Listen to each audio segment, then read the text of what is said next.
Hello dear students. जैसे हमने आपसे वादा करा था कि हम आपके लिए प्रीलिम्स 2026 में बहुत मदद करने वाले हैं, तो बहुत सारे कोर्सेज हमारे लॉन्च हैं। उनमें से एक कोर्स हम यहाँ पर आपके लिए फ्री ऑफ कॉस्ट प्रोवाइड कर रहे हैं, दैट इज़ मॉडर्न हिस्ट्री का कोर्स। ये कोर्स हम आपको 15 दिन का फ्री ऑफ कॉस्ट प्रोवाइड कर रहे हैं। जो हमारा पेड कोर्स होता है उसके अंदर से 15 क्लासेज जो कि बहुत इंपॉर्टेंट क्लासेज हैं मॉडर्न हिस्ट्री की, वो हम आपको दे रहे हैं। और this is completely free of cost to you, तो आप इसको देख सकते हैं और इन्जॉय कर सकते हैं इन क्लासेस को। कल की क्लास के अंदर हमने बंगाल के बारे में पढ़ा था और Bengal is very very important. हमने डिटेल के अंदर उसके अंदर अंडरस्टैंड करा था। हमने समझा था कि रॉबर्ट क्लाइव के बारे में भी हमने बहुत सारी चीज़ें पढ़ी थी कल के लेक्चर के अंदर। आज हम उसके ऊपर क्वेश्चन करेंगे, बट बिफोर दैट मैं आपको एक क्विक रिवीजन करवाना चाहता हूँ बंगाल का। ठीक है, बंगाल जो है that province was develop by the मुर्शिद कुली खान, है ना। अगर हम देखें नवाबी जो है बंगाल के अंदर पहले भी गवर्नर, अच्छा बंगाल जो है मुगल्स की सुजैनिटी के अंदर आ रहा है। मुगल एम्परर मुगल है, उसके अंदर ही एक सूबा है that is known as what, that is known as Bengal. और सूबा के अंदर रूल जो चल रहा है वो मुगल का चल रहा है, बट वो सूबा जो है मुर्शिद कुली खान के टाइम पर थोड़ा सा क्या हो जाता है, एक तरह से वो सूबा इंडिपेंडेंट हो जाता है और नवाबी उसके अंदर आया। नवाबी का मतलब क्या है, एक तरह से क्या है कि नवाब बनेगा, नवाब के बाद फिर अब अपॉइंट करने वाले खत्म हो गए, राइट। मुगल्स अपॉइंट कर रहे थे पहले, मुर्शिद कुली खान को मुगल ने अपॉइंट करा था। उसके बाद अब धीरे धीरे एक तरह से डायनेस्टिक रूल टाइप का यहाँ पे स्टार्ट हो गया, राइट। तो मुर्शिद कुली खान ने बड़े रिफॉर्म्स करे, ठीक है, और उसने अपनी कैपिटल भी बनाई मुर्शिदाबाद। ठीक है, उसके बाद अलवर्दी खान आएंगे। अलवर्दी खान जो होंगे वो भी काफी अच्छे रूलर थे और बड़े रूलर माने जाते हैं, राइट। और उनके जो ग्रैंडसन थे वो थे सिराजुद्दौला, है ना, यहाँ तक अपन समझे थे। और सिराजुद्दौला को बड़ा ही एंटाई थे वो ब्रिटिशर्स के, और ब्रिटिशर्स से थोड़ी सी नफरत करते थे यूरोपियन पावर से, और लोकल अपने जो लोगों को ज्यादा से ज्यादा बेनिफिट देना चाहते थे। ज्यादा उम्र के नहीं थे, बच्चे ही थे, राइट। 18 से कम साल की उम्र में वो सिराजुद्दौला नवाब बन गए थे। और इसी कारण से बहुत सारे लोग उनकी बातें मानते भी नहीं थे, बिकॉज लगता था कि आर्बिट्री एटीट्यूड है। तो बहुत सारे लोगों के अंदर रिसेंटमेंट था उनके ही लोगों के अंदर, जो कि उनकी मिलिट्री के अंदर थे, जो कि उनके फाइनेंशियल डिपार्टमेंट्स में थे, राइट। तो अब जब ब्रिटिशर्स होते हैं तो ब्रिटिशर्स फोर्टिफिकेशन स्टार्ट करने लग जाते हैं कलकत्ता के अंदर। और कलकत्ता के अंदर फोर्टिफिकेशन स्टार्ट करना मतलब एक तरह से डायरेक्टली चैलेंज करना सुवरेनिटी ऑफ द नवाब। तो नवाब बोलता है कि भाई देखो, फोर्टिफिकेशन के कुछ रूल होते हैं, कुछ नियम होते हैं, आप उनको फॉलो करो। ये सिर्फ और सिर्फ क्या होता है, महाराजाओं के लिए ही होता है ना। फोर्टिफिकेशन किलाबंदी कहीं पर भी महाराज ही कर सकते हैं। दूसरा पॉइंट था मिसयूज ऑफ दस्तक। दस्तक का मिसयूज करना मतलब क्या है, मैंने आपको बताया था कि फरमान जारी किया था फर्रुखशियार ने। फर्रुखशियार ने फरमान जारी करा था, उसके बेसिस पे दस्तक ईस्ट इंडिया कंपनी की कलकत्ता काउंसिल ने एक तरह से इशू करे थे different different east India company के एम्प्लॉयज को। और ईस्ट इंडिया के कंपनी एम्प्लॉयज जो होंगे वो एक तरह से उसके अंदर करप्शन करने लग जाएंगे, उसका मिसयूज करने लग जाएंगे, जिससे कि लोकल ट्रेडर्स जो होंगे उनको दिक्कत वहां पर आएगी। फिर एक कृष्णादास नाम के एक पर्सन थे, ठीक है, उसको असाइलम दे दिया था ब्रिटिशर्स ने, और he was the direct enemy of और direct challenging the throne of Sirajuddaula, right. तो सिराजुद्दौला ने सिंपल ब्रिटिशर्स को बोला कि भाई देखो, फोर्टिफिकेशन आपको हटाना पड़ेगा। ब्रिटिशर्स ने बोला हम तो नहीं हटाएंगे। फ्रांस ईस्ट इंडिया कंपनी ने कहा ठीक है, हम तो चंद्रानगर से हटा लेंगे नवाब साहब, हमको आप मत मारना, ठीक है। जिसके में मिनट है ना, एक मिनट चार्ज है।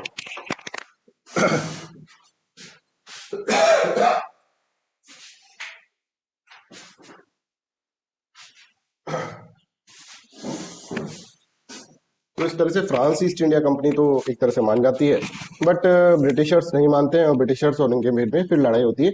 सिराजुद्दौला 1756 में आके उनको मारता है, ठीक है। और मारता है तो कलकत्ता के अंदर जो भी फोर्टिफिकेशन था उनको हटा देता है, और वो भाग जाते हैं, राइट। ब्रिटिशर्स भाग जाते हैं और एक फुल्टा आइलैंड है हुगली रिवर के पास, उस पे जाके एक शरण ले लेते हैं। वहां से वो मद्रास के अंदर फोन करते हैं, मद्रास के अंदर रॉबर्ट क्लाइव बैठे होते हैं, और रॉबर्ट क्लाइव वहां से अपने सैनिक लेकर आते हैं और अटैक कर देते हैं कलकत्ता फोर्ट को, वापस से रिगेन कर लेते हैं। और सिराजुद्दौला को समझ में आ जाता है कि यार ये लोग बड़े पावरफुल हैं, इनके पास मद्रास यूनिट जो है उसके अंदर नेवी भी बड़ी स्ट्रांग है, हमारी नेवी इतनी स्ट्रांग नहीं है। तो फिर ट्रीटी ऑफ अलीनगर साइन होती है यहाँ पर, और ट्रीटी ऑफ अलीनगर के अंदर एक तरह से कॉम्प्रोमाइज करना पड़ता है सिराजुद्दौला को, जिसमें वो सब चीजें जो ये बोलते हैं वो मानना पड़ता है, फोर्टिफिकेशन भी अलाउड करना पड़ता है, प्लस और भी उनको कुछ पैसे भी देने पड़ते हैं कि हमारे इतने पैसे खर्च हो गए, ब्रिटिशर्स बोलते हैं इस लड़ाई के अंदर, तो वो भी आपको वार इंडेमिनिटी की फॉर्म के अंदर देना पड़ेगा। तो that was a very insulting treaty for Sirajuddaulah, but फिर भी उसको सिराजुद्दौला उस ट्रीटी कर लेते हैं, जिससे कि एक अभी पीस का माहौल रहा है। आगे चलकर इनको देख लेंगे, दोनों ही ये सोचते हैं actually. Robert Clive dual strategy अपनाते हैं और रॉबर्ट क्लाइव उनके जो लोग होते हैं जहां से पावर आ रही है सिराजुद्दौला के पास, उन सब लोगों को काटने लग जाते हैं, उन सब लोगों को अपनी साइड करने लग जाएंगे। ठीक है, जिसमें सबसे इंपॉर्टेंट था मीर जाफर। मीर जाफर को आजकल अगर हम कहें तो होता है ना कि ये देखो ये आ गया मीर जाफर, राइट। मीर जाफर मतलब ट्रेटर, ट्रेटर का एक सिनोनिम बन गया है मीर जाफर, राइट। इसीलिए और भी बहुत सारे होते हैं, जैसे ओमी चंद्र होते हैं, एक जगत सेठ वाले कॉन्सेप्ट मैंने आपको बताए थे, मारवाड़ी बैंकर्स की फैमिली थी पूरी, ठीक है, उनका कॉन्सेप्ट मैंने आपको समझाया था। इसके बाद अमीर चंद, ओमी चंद, ये भी होते हैं, राइट। और इनका फेट भी मैंने आपको बताया था, क्यों इनका क्या रीजन था, क्या कारण था इनका एक तरह से ब्रिटिशर्स के साथ मिलने का, और वो सब चीजें आपको इसके अंदर अंडरस्टैंड करवाई थी, राइट। तो खैर फिर सिराजुद्दौला और इनके बीच में बैटल होता है, that is known as battle of Plassey. कोई भी साथ नहीं देता सिराजुद्दौला का। ऑब्वियसली बैटल पहले ही, लड़ने से पहले ही सिराजुद्दौला हार चुका था, बिकॉज सारे लोग जो थे ब्रिटिशर्स की तरफ से लड़ रहे थे, राइट। तो ये सब चीजें मैंने आपको इसके अंदर समझाई थी। और इसके बाद मीर जाफर जो होगा that will become the nawab that will become the nawab of the Bengal. और आते ही वो उनको 24 परगनास देगा। परगनास मतलब एक परगना मतलब ग्रुप ऑफ विलेजेस, तो बहुत सारे विलेजेस उनको दे देगा, जिसमें they have the right to collect the revenue also, right. इस तरह से यहाँ पर जो सबसे बड़ी अल्टीमेटली जो सबसे बड़ी शख्सियत निकल के आई दैट इज रॉबर्ट क्लाइव। और रॉबर्ट क्लाइव के बारे में हमने आपको इसके अंदर बताया कि पहले एक बहुत क्लर्कियल पोस्ट पर थे रॉबर्ट क्लाइव, एक तरह से हेड क्लर्क थे, और फिर धीरे धीरे धीरे धीरे उनकी जो स्ट्रैटेजी थी, उनकी जो डिप्लोमेसी थी, वो इतनी इंप्रेसिव थी कि उनको गवर्नर जनरल बना दिया जाता है। एक बार नहीं, 2 बार गवर्नर जनरल भारत का बनाया जाता है, governor general of Bengal, right. Governor of Bengal, right. तो रॉबर्ट क्लाइव के बारे में हमने इसके अंदर पढ़ लिया था, अब इसके ऊपर कुछ क्वेश्चंस कर लेते हैं।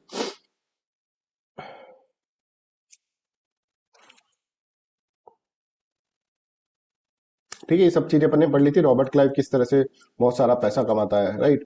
और उनके ऊपर करप्शन के चार्जेस भी लगते हैं, बट फिर भी वो बताते हैं कि भाई मैंने तो बहुत कम करप्शन करा है, जितना मैं कर सकता था ना, आप जमाने में नहीं सोच सकते इतना करप्शन में कर सकता था, बट फिर भी मैंने बहुत कम करप्शन करा है। I am a very moderate kind of person regarding corruption, इस तरह से उन्होंने बोला उस वक्त। चलो, तो उससे इस इन स्टेटमेंट से उनकी पोजीशन भी पता चलती है कि क्या पोजीशन थी रॉबर्ट क्लाइव की उस टाइम पर बंगाल के अंदर, राइट। चलो ये करें सॉल्व सभी बच्चे।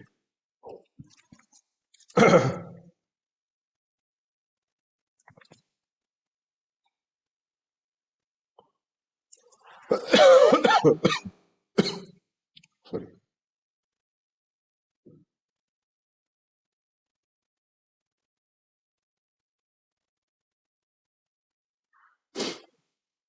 तो A will be the correct answer, है ना।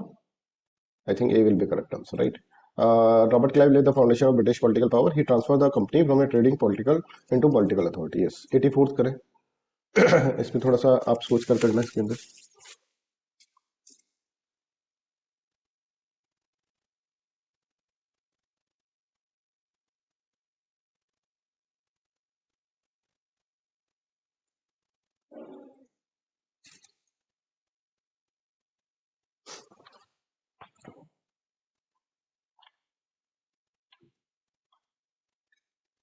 देखो, he defeated Sirajuddaula at Plassey, that is correct. He became governor of Bengal twice, that is correct.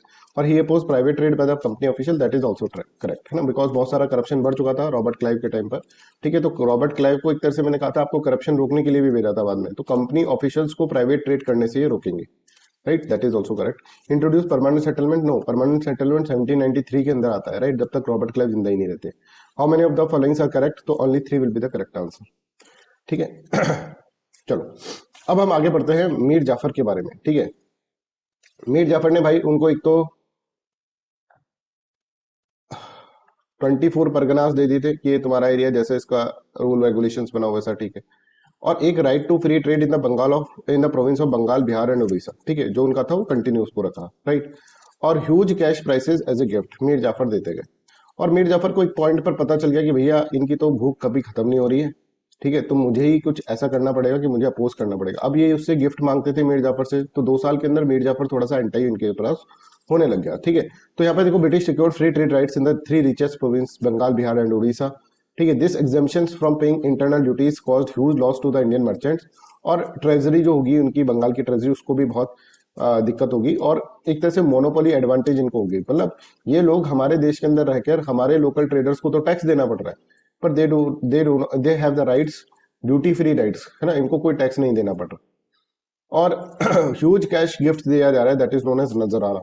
आप देखिए 1 करोड़ रुपए कंपनी को दिए इन्होंने मीर जाफर ने, और 23 लाख क्लाइव को पर्सनली इसके अंदर दिए, राइट।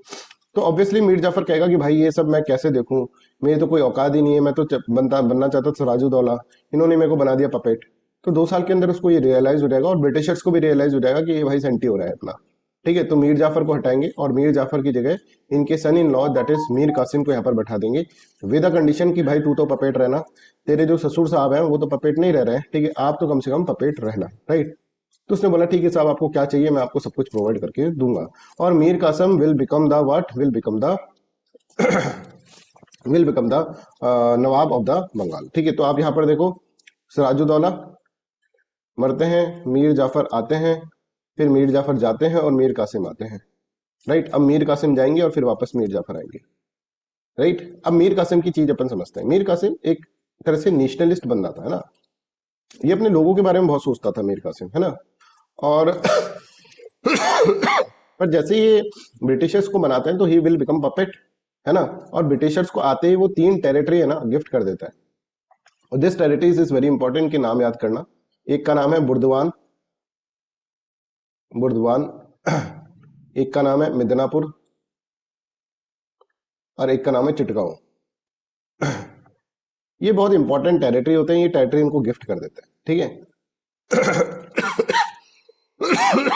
और दूसरा मीर कासिम कहते हैं कि भैया तुम्हें पैसा वैसा हम खूब देंगे, डोंट वरी, ठीक है। और उस टाइम के 29 लाख रुपीज ये इनको प्रोवाइड करते हैं ब्रिटिशर्स को। तो ये होता है Mir Qasim, son in law of the Mir Jafar, become nawab, he gifted 3 territories to the Britisher. तो मीर कासिम ने कौन सी 3 टेरिटरी ब्रिटिशर्स को गिफ्ट करी, तो बुर्दवान, मिदनापुर और चिटगांव, ये आप इसके अंदर देखना, ठीक है। बॉम्बे म्युनिसिपल काउंसिल, है ना, आते ही मीर कासिम ने बॉम्बे म्युनिसिपल काउंसिल दे दी किसको, ब्रिटिशर्स को, है ना। बॉम्बे म्युनिसिपल, सर कैसे बंगाल में रह के बॉम्बे म्युनिसिपल काउंसिल दे दी, देखो कितना तगड़ा आदमी था, ठीक है। तो B for Burdwan, M for Midnapore और सी फॉर चिटगांव, राइट।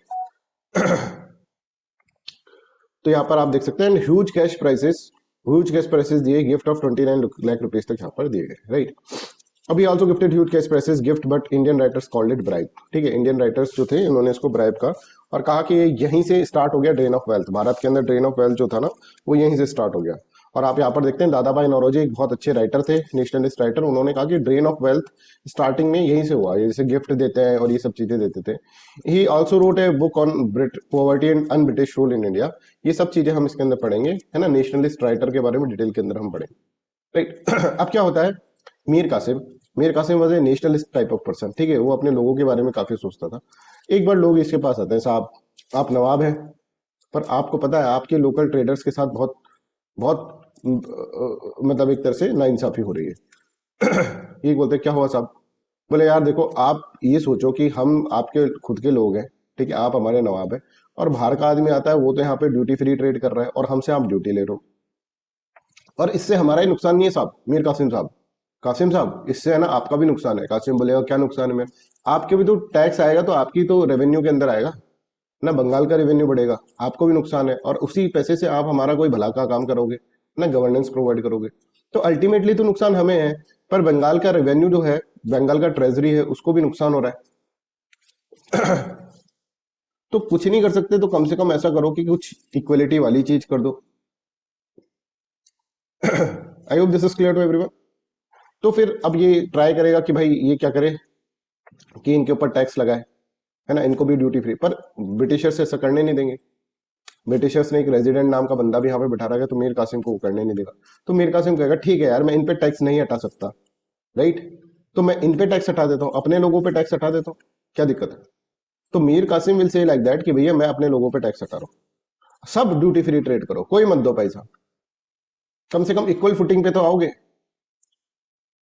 तो ये होते ही आप देखो, ये होते ही क्या हो जाएगा कि इन्होंने क्या कह दिया कि इंडियंस को भी टैक्स नहीं देना और ब्रिटिशर्स को भी टैक्स नहीं देना।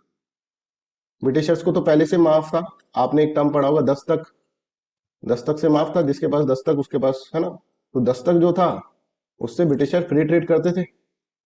अब इनको कह दिया कि भाई तुम भी फ्री ट्रेड करो, तुमसे भी कोई पैसा नहीं लेगा, क्या होगा, बंगाल का रेवेन्यू ही तो कम होगा, हो जाएगा, कोई दिक्कत नहीं है, पर हमारे लोगों को एक इक्वल फुटिंग तो मिलेगी। तो ये होते ही 10 तक विल बिकम इररेलेवेंट, इसका कोई मतलब ही नहीं रहा। और देखो ब्रिटिशर्स लूट रहे थे भारत को, पर इंडिया के ट्रेडर्स जो थे ना, वो इतने स्ट्रांग थे कि अगर उनको इक्वल फुटिंग मिल जाए इस टाइम पर भी, तो भी वो ब्रिटिशर्स को टिकने ना दें। और ब्रिटिशर्स को ये बात पता थी कि जब तक डिस्क्रिमिनेटरी पॉलिसी हम नहीं अपनाएंगे, हमारे लोगों को एक तरह से क्या करेंगे, प्रिविलेजेस एडवांटेज नहीं मिलेंगे, तब तक हम इनके साथ compete नहीं कर सकते, इनके ट्रेडर्स के साथ। I hope this is clear to everyone.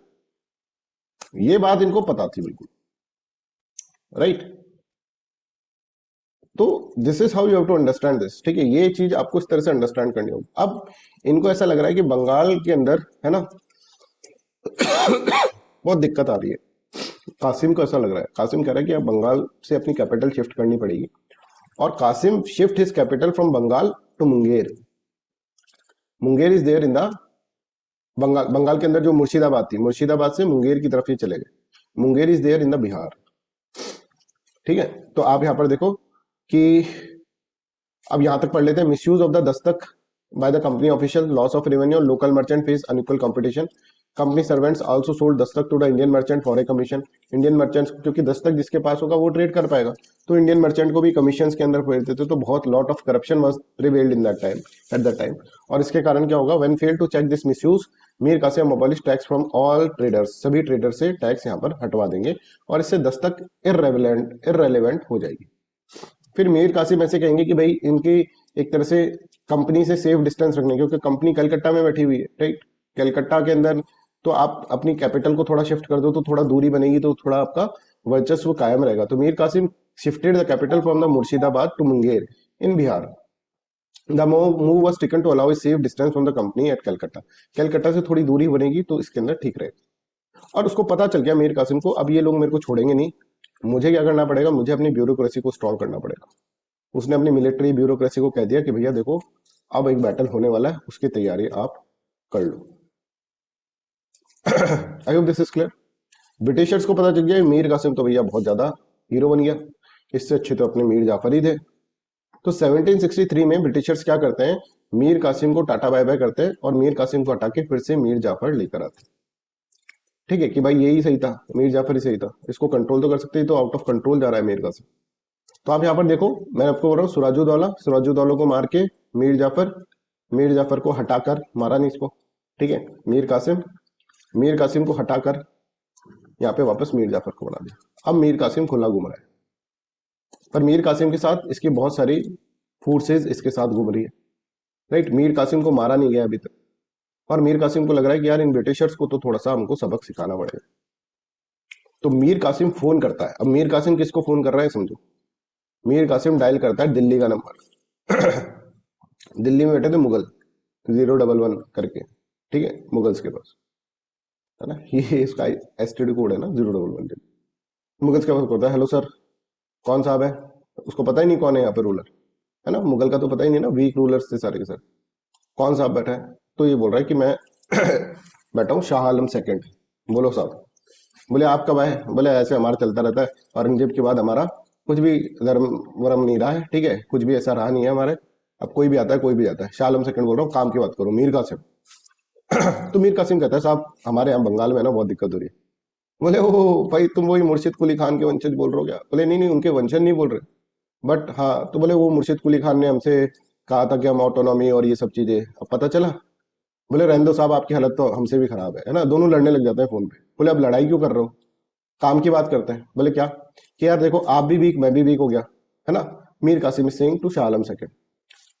Shah Alam second कह रहा है ठीक है भाई, हम दोनों मिलकर क्यों ना हम क्या करें, इनको ब्रिटिशर्स को मार देते हैं, बंगाल से भगा देते हैं ब्रिटिशर्स को। शाह आलम सेकंड कहता है ठीक है भाई, मेरे को भी अब साथ की तो जरूरत है, मैं तेरा साथ कर लूंगा। पर ये बोलेंगे यार एक से भले दो, दो से भले तीन। बोले मतलब आपका, बोले मेरा एक फ्रेंड है अवध में रहता है, वो नवाब है अवध का, कहने का नवाब है वो भी, उसको भी बुला लेते हैं। बोले वो कौन है, सुजाउद्दौला। बोले सिराजुद्दौला नहीं, सुजाउद्दौला। सिराजुद्दौला तो मर गया, वो कहां से आत्मा में आएगा क्या, सुजाउद्दौला। ये अवध का नवाब है, इसको भी बुला लें। बोले ठीक है। तो अब यहां पर क्या होगा, तीन यार मिल बैठे, राइट। एक कौन है, मुगल एम्परर, मुगल एम्परर का नाम है शाह आलम सेकंड, शाह आलम सेकंड, ये याद रखिएगा प्लीज, ठीक है। एक है अपना मीर कासिम, भाई मीर कासिम, मीर कासिम, और तीसरा बंदा जो है that is Shujauddaula, not Sirajuddaula मत लिख देना, है ना, नहीं तो आत्मा लेकर आनी पड़ेगी हमको, सुजाउद्दौला। ठीक है, ये कौन है, नवाब ऑफ अवध। ये दोनों बैठते हैं और मिल बैठे तीन यार, मीर कासिम, है ना, शाह आलम सेकंड और सुजाउद्दौला, और ये कहेंगे चलो भाई हम तीनों मिलकर लड़ाई करते हैं। बोले तुम तो एम्परर हो, तुम नवाब हो, मैं भी किसी जमाने में नवाब था, ठीक है, मेरे को हटा के मीर जाफर साहब को, मेरे ससुर साहब को बिठा दिया उधर। तो मीर कासिम कहते हैं पर हम तीनों को मिलकर लड़ना पड़ेगा। और 1764 के अंदर ये तीनों मिलकर लड़ते हैं, पर ये पहले बोलते हैं कि पहले हमको बॉक्सिंग सीखनी पड़ेगी, बॉक्सिंग। ये बॉक्सिंग सीखते हैं और इसी बैटल का नाम जो होता है दैट विल बिकम, बॉक्सिंग के कारण ही बैटल ऑफ बक्सर बन जाता है, बक्सर। ठीक है, तो तीन लोग मिलकर एक दूसरे के साथ बॉक्सिंग सीख रहे हैं और बैटल ऑफ बक्सर 1764 के अंदर आ रहा है। I hope this is clear to everyone. और बैटल ऑफ बक्सर जब हो रहा है तब रॉबर्ट क्लाइव चला गया है वापस से अपने इंग्लैंड में आराम फरमाने। ठीक है, बैटल ऑफ प्लासी के बाद he become the governor general. ठीक है, गवर्नर जनरल बन जाता है, बट उसके बाद वो क्या करता है, वापस से कहाँ चला जाता है, वापस से चला जाता है अपने घर। ठीक है, और उनकी जगह कोई और गवर्नर जनरल बन जाता है, वैन नाम के कोई थे, राइट। तो I hope this is clear to everyone. और यहां पर हो जाता है बैटल ऑफ बक्सर, जिसमें ये तीनों आर्मीज मिलकर ब्रिटिशर्स के अगेंस्ट में मोर्चा खोल देती है। ठीक है, तीनों आर्मी मिलकर, जिसमें मीर कासिम थे, सिराज सुजाउद्दौला थे और शाह आलम सेकंड। शाह आलम सेकंड कौन है बताओ एक बार, वो Shah Alam second, Mughal emperor. Yes, Mughal emperor, later Mughal के अंदर मुगल एम्परर। वो सुजाउद्दौला नवाब ऑफ, और मीर कासिम तो अपना बेचारा डिस्पोज ऑफ हो चुका है वो। ठीक है, अब तीनों मिलकर क्या कर रहे हैं, ब्रिटिश के खिलाफ लड़ रहे हैं। ब्रिटिशर्स को लगे भाई तीन भाई मिलकर आ गए, अब इनको देख लेंगे। अब ब्रिटिशर्स को ये पता है कि इन तीनों को हरा दिया ना तब कोई भी नहीं आएगा, अब तीन आ गए, अब कौन से इतने सारे मिलकर इनको हरा दिया तो हमारा बढ़िया हो जाएगा। तो यहां पर ब्रिटिशर्स के अंदर एक मेजर थे, है ना, मेजर मुनरो हेक्टर, है ना, he was the commanding in charge of the forces. इसने भाई ने इतनी अच्छी डिसिप्लिन्ड मैनर के अंदर अपने फोर्सेस को तैयार कर रखा था कि तीनों राजा मिलकर भी इनको नहीं हरा पाएंगे, और ये तीनों राजा बैटल ऑफ बक्सर जो होंगे उसको वो इनका एक तरह से लॉस कर देंगे। तो बैटल ऑफ बक्सर के अंदर इन तीनों राजाओं ने मिलकर भी ब्रिटिशर्स को नहीं हरा पाए, इनकी कंबाइंड आर्मी मिलकर भी ब्रिटिशर्स को डिफीट नहीं कर पाई, और एज ए रिजल्ट ये बिल्कुल वैलिड फैक्ट हो गया कि भाई ब्रिटिशर्स को अब कोई नहीं हरा सकता, जब तीन राजा मिल गए, जिसमें एक एम्परर है मुगल एम्परर है, एक अवध का नवाब है, और मीर कासिम। इन तीनों ने मिलकर पूरा अपना एड़ी चोटी का जोड़ लगा लिया, फिर भी इनको नहीं हरा पाए। अब ये बात समझ में आ गई सबको, आई होप दिस इज क्लियर। तो 1764 के अंदर होता है बैटल ऑफ बक्सर, और बैटल ऑफ बक्सर के अंदर बुरी तरह से हार जाते हैं ये जो भारत के लोग थे। ठीक है, जिसमें मीर कासिम थे, सिजाउद्दौला था, और अपने शाह आलम सेकंड थे। ठीक है, I hope this is clear to everyone. और यहाँ पे ब्रिटिशर्स जीत जाते हैं, और ये बिल्कुल फाइनल हो जाता है कि ब्रिटिश। अब यहाँ रॉबर्ट क्लाइव बैठा हुआ है, रॉबर्ट क्लाइव देख रहा है, उसको बोला अरे भाई रॉबर्ट क्लाइव, ब्रिटिशर्स बोलेंगे तुम्हारे यहाँ पे रहते हुए वहां पे बैटल ऑफ बक्सर हुआ, पर अच्छी बात यह है कि हम जीत गए, अब जाकर अपनी डिप्लोमेसी वहां पर तुम लगाओ, और ये जो हारे हुए लोग हैं ना, है ना, इनसे आप क्या करो, इनसे आप ट्रीटी साइन करो। समझ में आ रहा है? तो रॉबर्ट क्लाइव बोलता है अरे यार सोने भी नहीं देते ढंग से। फिर second time Robert Clive is coming to the India as second time governor general of governor of Bengal. ठीक है, I hope this is clear to everyone. अब बात ये आती है कि भैया चलो यहां तक पढ़ लेते हैं एक बार फिर।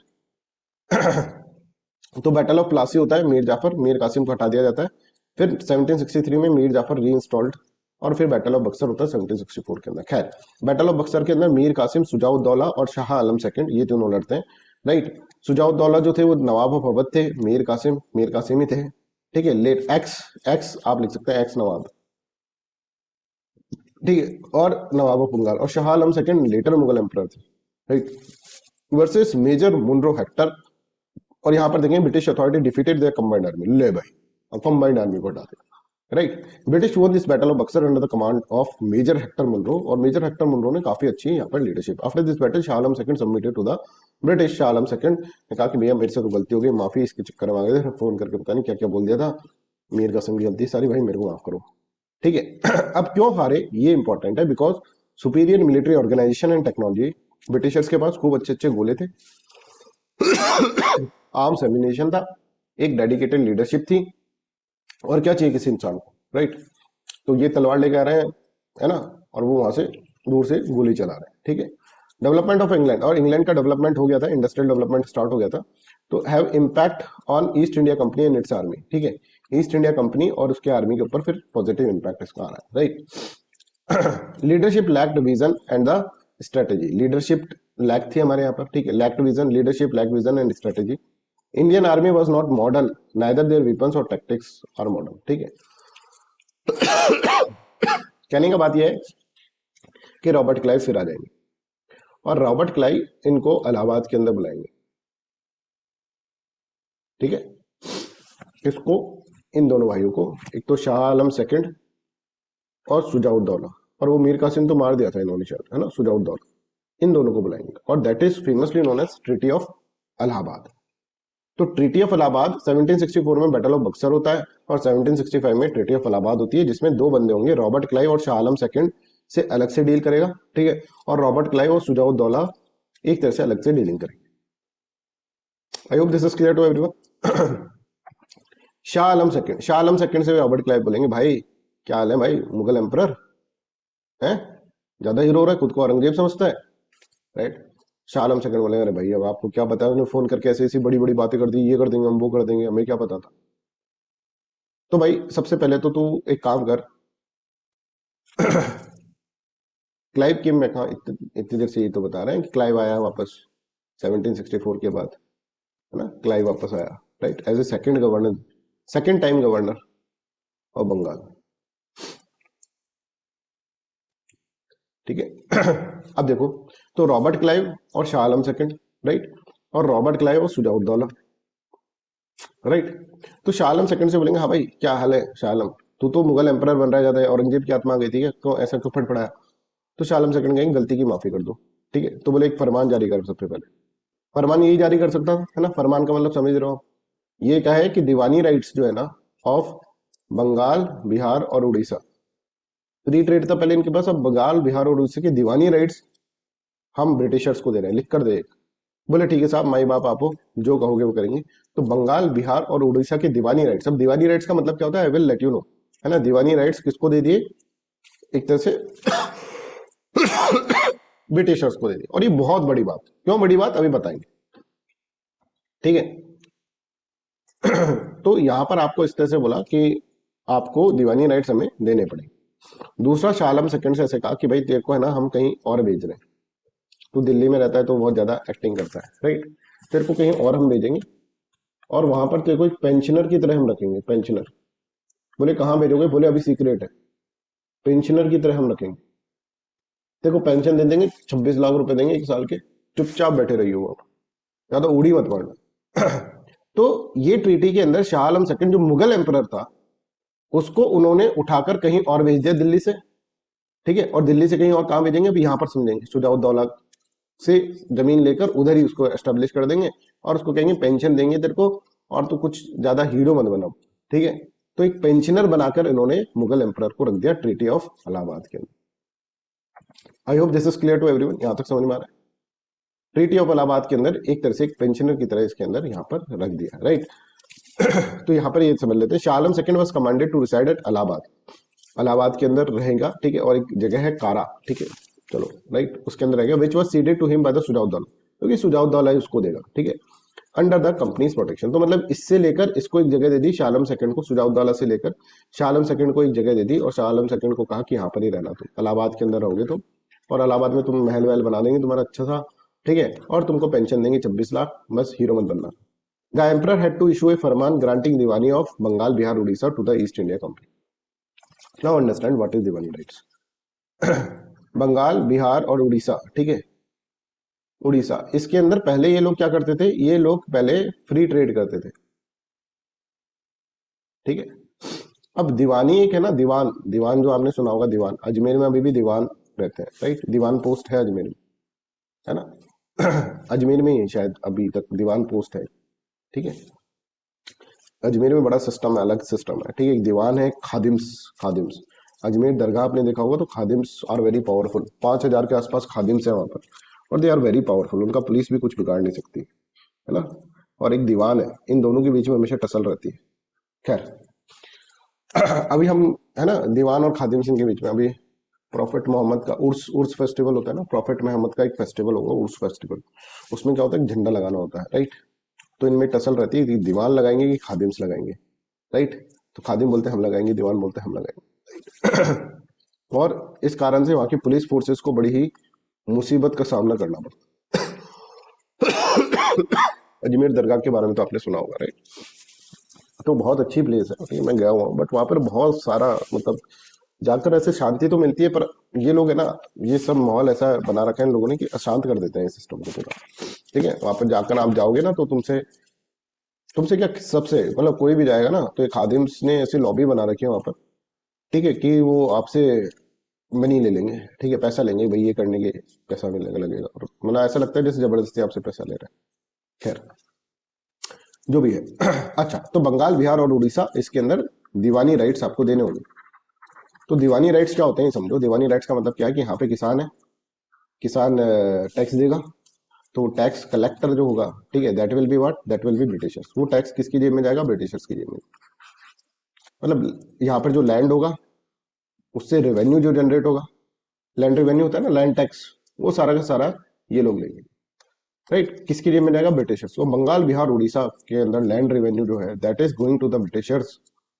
बहुत बड़ी बात है, बहुत पैसा है मतलब इसके। और यहीं से अब देखो, इन्होंने कुछ अलग नहीं करा, इन्होंने अपनी जेब से कुछ नहीं लगाया। इन्होंने कहा सुजाउद्दौला, सुजाउद्दौला इधर आ, तेरा इलाहाबाद वाला है ना जगह, इसको दे दे। किसको दे दे, शाह आलम सेकंड को दे दे, मुगल एम्परर वहां पर रहेगा, उसको हम पेंशन दे देंगे। पेंशन कहां से आएगी, दीवानी राइट्स मिल गए ना इनको, यहाँ से खूब पैसा आएगा, उसमें से 26 लाख रुपए उसको दे देंगे। सुन में ऐसा कुछ सिस्टम इन्होंने बनाया, राइट। रॉबर्ट क्लाइव है भाई यहाँ पर। This meant the company acquired the legal rights to collect land revenue which was the most crucial attribute of the sovereignty, है ना। From this point the company cease to be merely trading company, become a territorial power in the India. Diwani right लेते ही मतलब एक तरह से trading company से हटकर ये टेरिटोरियल पावर यहाँ पर बन गई। अब देखो, after obtaining diwani of Bengal, Bihar and Orissa, the East India company collected approximately 4 crore rupees annually. 4 crore रुपए इनके पास आ रहे हैं। अब 4 करोड़ में से कुछ कुछ पैसा ये क्या करेंगे, इनको दे देंगे, ठीक है। राइट, जो भी होगा, ठीक है। ये जो अपने शाह आलम सेकंड, इनको किसको, इन सबको दे देंगे, राइट। बताएंगे अभी कितना कितना पैसा देंगे। एक तो शाह आलम सेकंड को इन्होंने दिया, कितना रुपए दिया इसको, 26 लाख रुपए दिया, एक साल का। 4 करोड़ में से 26 लाख रुपए इसको दे देंगे, तो कोई इनका नुकसान नहीं हो जाएगा बाद। अब भाई बंगाल भी था, बंगाल पे क्या हुआ, बंगाल में जब मीर जाफर की भी बीच में डेथ हो जाएगी, ठीक है, नेचुरल डेथ, और बंगाल के अंदर अब नवाब तो बैठेंगे, पर नवाब को भी उनको पपेट ही बनाना है। तो नवाब को भी कहेंगे कि भैया तुम भी ज्यादा हीरो मत बनो, ठीक है ना, तुमको हम 53 लाख रुपए देंगे साल के। इस 4 करोड़ में से 53 लाख रुपए तुमको दे देंगे, क्योंकि तुम्हारे पास सब कुछ रहेगा तो है नहीं, सारा लैंड रेवेन्यू तो हम ले रहे हैं, तो तुमको 53 लाख रुपीज दे देंगे। इसके अंदर तुमको पूरा बंगाल का एडमिनिस्ट्रेशन संभालना है और खुद का एडमिनिस्ट्रेशन संभालना है। समझ में आ रहा है। तो ये देखो, बंगाल के नवाब के पास पैसे कहां से आते थे, ये लैंड रेवेन्यू से। अब लैंड रेवेन्यू किसके पास जा रहा है, ब्रिटिशर्स के पास। 4 करोड़ रुपए मतलब इनके पॉकेट में आ गए, जो पहले किसके पास आते थे, बंगाल के नवाब के पास, जिससे वो पूरा अपना खर्चा चलाता था, अपना देश चलाता था, मतलब अपना, मतलब बंगाल चलाता। अब ये 4 करोड़ रुपए इनके पास आ गए। अब नवाब को किसको कितना पैसा देंगे, नवाब को हम देंगे 53 लाख। इसमें तू सब कुछ कर ले, इसमें तू सिविल एडमिनिस्ट्रेशन चला ले, इसमें तू पुलिस, लॉ एंड ऑर्डर ये सब मेंटेन कर ले, और इसमें तो अपने घर का खर्चा निकाल लेना, सब काम कर लेना। तो 53 लाख रुपए में उसको पूरा का पूरा बंगाल चलाना है एक तरह से। समझ में आ रहा है। और इसमें से मुगल एम्परर को दे दिए 26 करोड़ रुपए। I hope you are getting this. ये करोड़ वरोड़ याद नहीं रखने पर तुमको एक डायमेंशन समझ में आनी चाहिए। देखो सिर्फ 53 लाख में ये कैसे, 26 सॉरी लाख, करोड़ बोल दिया मैं, 4 करोड़ में से 26 करोड़ का से देगा, राइट। तो 53 लाख में इसको क्या करना है, पूरा का पूरा बंगाल चलाना है। और ये इसको पेंशन दे दी मुगल को चुप रहने का, I hope this is clear to everyone. और ये पैसा भी आप देखो, इसमें से भी इसने 50 लाख रुपए किससे ले लिया? सुजाउद्दौला से, कि तू ज्यादा हीरो बन रहा था ना नवाब अफर, 50 लाख रुपए वहां से ले लिया और वहीं उनसे लेके उनको ही दे रहे हैं। और बाकी के अब 4 करोड़ रुपए में से 3 करोड़ रुपए आराम से ये रखेंगे अपने पास, मजे करेंगे। 3 करोड़ क्या, 3.5 करोड़, 50 लाख तो उसके भी तो है, समझ रहे? तो सबको एक तरह से इन्होंने क्या कर दिया, कंट्रोल कर लिया विदाउट टेकिंग एनी रेस्पॉन्सिबिलिटी। कोई भी रेस्पॉन्सिबिलिटी नहीं ले रहे हैं। अब अगर मान लो तुम्हारे घर के अंदर पानी नहीं आ रहा है तो तुम नवाब के पास ही जाओगे कि नवाब साहब नहीं आ रहा है। बोले अरे 53 लाख में मैं क्या करूं, मैं खुद के घर का पानी, खुद का घर का नल नहीं लगा पा रहा, तुम्हारे कहां से लगाऊं? नवाब साहब थोड़ा सा हमारे यहाँ पे गुरुकुल बनवा दो, ठीक है ना, स्कूल खुलवा दो। कहा, बोले कहां से खुलवा दो, मेरे बच्चे नहीं पढ़ पा रहे। सुन आ रहा है? और नवाबों की पहले नवाबी पूरी पूरी, अब नवाबी 53 लाख में तो इनकी नवाबी खत्म नहीं हो, और इनको इस तरह से यहाँ पर कर दिया। आई होप दिस इज क्लियर। तो मुगल एम्परर को एक तरह से पेंशनर बना के रख दिया, इसको एक लिमिटेड पैसा दिया, भाई इतने में अपना घर चला और अपना बंगाल भी चला ले, और हमारी कोई रेस्पॉन्सिबिलिटी नहीं है, हम आराम से पैसा खाएंगे। और मुगल एम्परर कभी हीरो ना बने, इसलिए उसको उस तरफ रख दिया, इलाहाबाद के अंदर रख दिया, दिल्ली से हटा। और फिर उन्होंने अपने कोर्ट्स के अंदर, ठीक है, इनके कोर्ट के अंदर एक तरह से रेजिडेंट्स भी रखवा दी, राइट। रेजिडेंस वाला सिस्टम क्या है मैं आपको इसके अंदर बताता हूँ। अभी यहां तक सबको क्लियर है?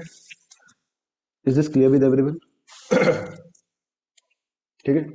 तो ये देखो, after obtaining the diwani of the Bengal, Bihar and Orissa, the East India company collected approximately 4 crore रुपए, ठीक है। और out of this 4 crore rupees nawab of Bengal nizamat allowance उसको दे रहे हैं 53 लाख रुपीज का, जिसके अंदर उसको civil administration, police, justice, household expenses, ठीक है। This payments reflect the nawab's reduction to the nominal administrator without financial autonomy, है ना। Mughal emperor Shah Alam second, the Mughal emperor was paid 26 lakh रुपए per annum. This pension was fixed to the treaty of Allahabad in return for granting diwani and issuing the confirming farmans, right. Treaty transferred the Mughal Empire into the pensioned figurehead and transferred the real power to the company. It marked the formal beginning of British rule in India, achieved not by annexation but by through legal and diplomatic means. देखो, इन्होंने किसी राजा वाजों को हटाया नहीं है, सच सबको बरकरार रखा है, ठीक है। अभी भी बंगाल के अंदर नवाब साहब बैठते हैं, ठीक है, जो भी नवाब होगा उस वक्त। और एक बहुत ही वीक सा नवाब था उसके अंदर, निजामुद्दौला, ठीक है, वो बहुत वीक नवाब था उस वक्त। उस वीक नवाब जो था, इतना वीक था कि उससे फिर और भी चीजें ये ले लेंगे, राइट। खैर, अभी तक का पॉइंट सबको समझ में आ रहा है ना। अब ये ट्रीटी ऑफ इलाहाबाद का एक पार्ट था। अब देखो, रेजिडेंट्स जो थे होते हैं ना, उसके बारे में एनसीईआरटी के अंदर लिखा हुआ है, यहाँ पर आप देखें, we place a residents who really is a king of the country. वो ही किंग हुआ करता था country. Whatever injection of non interference he may act under, as long as the prince act in the perfect subservience, जब तक सबसर्वियंस में वो रहता था तब तक ठीक है। Does what is agreeable to the residents, that is to the British government, things go quietly. They are manage without residents appearing much in the administration. जब तक एडमिनिस्ट्रेशन उसका रेजिडेंट का बात मान रहा है तब तक ठीक है, अगर नहीं माना तो फिर उसके बुरे दिन स्टार्ट हो जाते थे, राइट।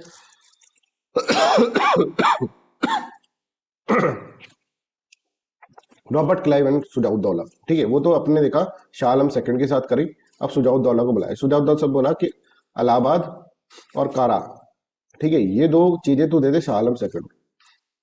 बोले कि वो वहीं रहेगा, और तू बहुत हीरो बना था भाई, तू तो ज्यादा नवाब हो रहा है कि तू अवध का नवाब बन रहा है ज्यादा। ठीक है भाई, शाह आलम सेकंड तो फिर भी उसके पे सूट करता है, तेरे पे तो सूट भी नहीं करता है कि तू हमसे लड़ाई करेगा, तो तू तो 50 लाख रुपए दे हमको। ठीक है। फिर zamindari rights of Banaras given to the local zamindar loyal to the East India company. 2 minute दीजिए मेरे को।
चलिए I hope this is clear to everyone, यहाँ तक आपको इसके अंदर समझ में आ रहा है, राइट।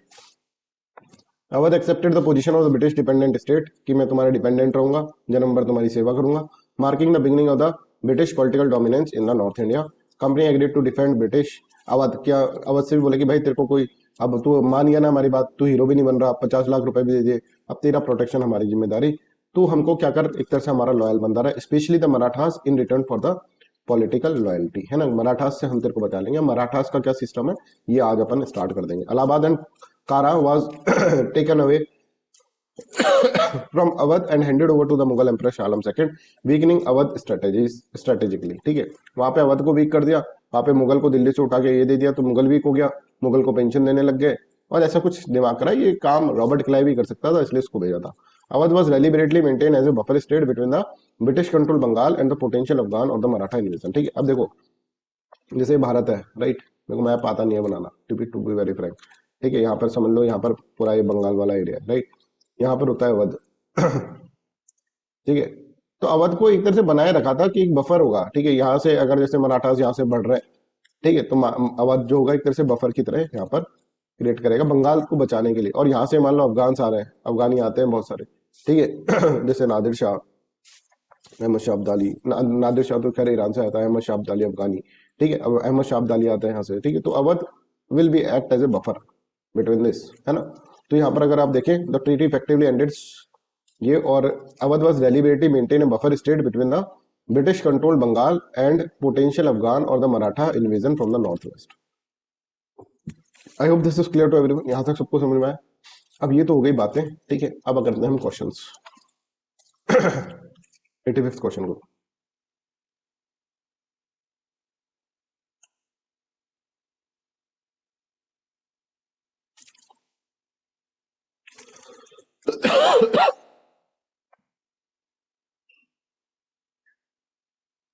ठीक है। अब ये क्वेश्चन पर्टिकुलरली इसीलिए बनाया गया है बिकॉज आप ट्रीटी ऑफ इलाहाबाद जब भी पढ़ते हैं तो यहाँ पे रॉबर्ट क्लाइव आ जाते हैं, और बैटल तो ऐसा लगता है कि बैटल ऑफ बक्सर में भी रॉबर्ट क्लाइव ही होंगे, तभी तो treaty of Allahabad Robert Clive ने करी। पर बैटल ऑफ बक्सर के टाइम पर Robert Clive is there in the England, please try to understand this. इसलिए ये चीज आपको याद हो जाए, इसलिए क्वेश्चन बनाकर रखा हुआ है। क्वेश्चन किसी एक एग्जाम में पूछा गया था, राइट, आई थिंक कोई पीसीएस का एग्जाम है, या फिर इसका कमांडेंट वाला एग्जाम जो होता है यूपीएससी का, उसके अंदर पूछा गया था। तो आप समझ रहे हो किस तरह के क्वेश्चंस बना रहे हैं, ठीक है, जानबूझ के कि भाई अगर तुमको ट्रीटी ऑफ इलाहाबाद, क्योंकि बच्चा इतना ध्यान से नहीं पढ़ेगा ना, अगर वो ट्रीटी ऑफ इलाहाबाद पढ़ेगा तो उसको रॉबर्ट क्लाइव दिख जाएंगे, और treaty of Allahabad battle of Buxar के एंड में हुआ है, ठीक है, उससे ही बैटल ऑफ बक्सर एंड हुआ है। तो सोचेगा भाई रॉबर्ट क्लाइव भी होगा उस वक्त, है ना, जनरली तो ऐसा ही होता है। तो battle of Buxar ended with the treaty of Allahabad in 1765, ये आप इसके अंदर याद रखें, ठीक है। 86th,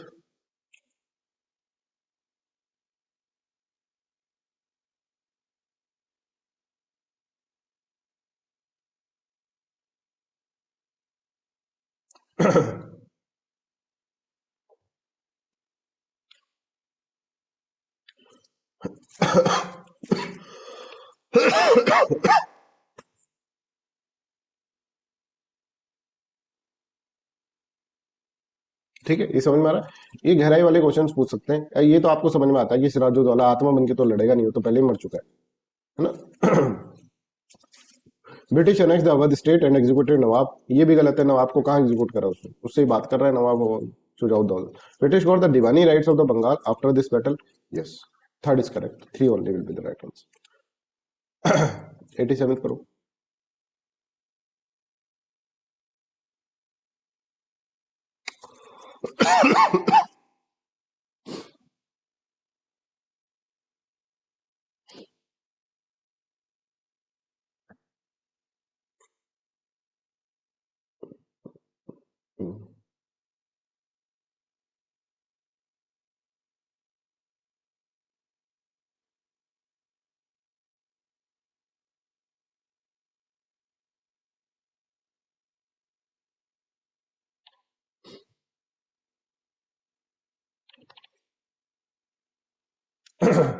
अब सब टेस्ट दे दो भाई, इतना दिन का गैप हो गया, अब तो रिवाइज हो ही गया होगा।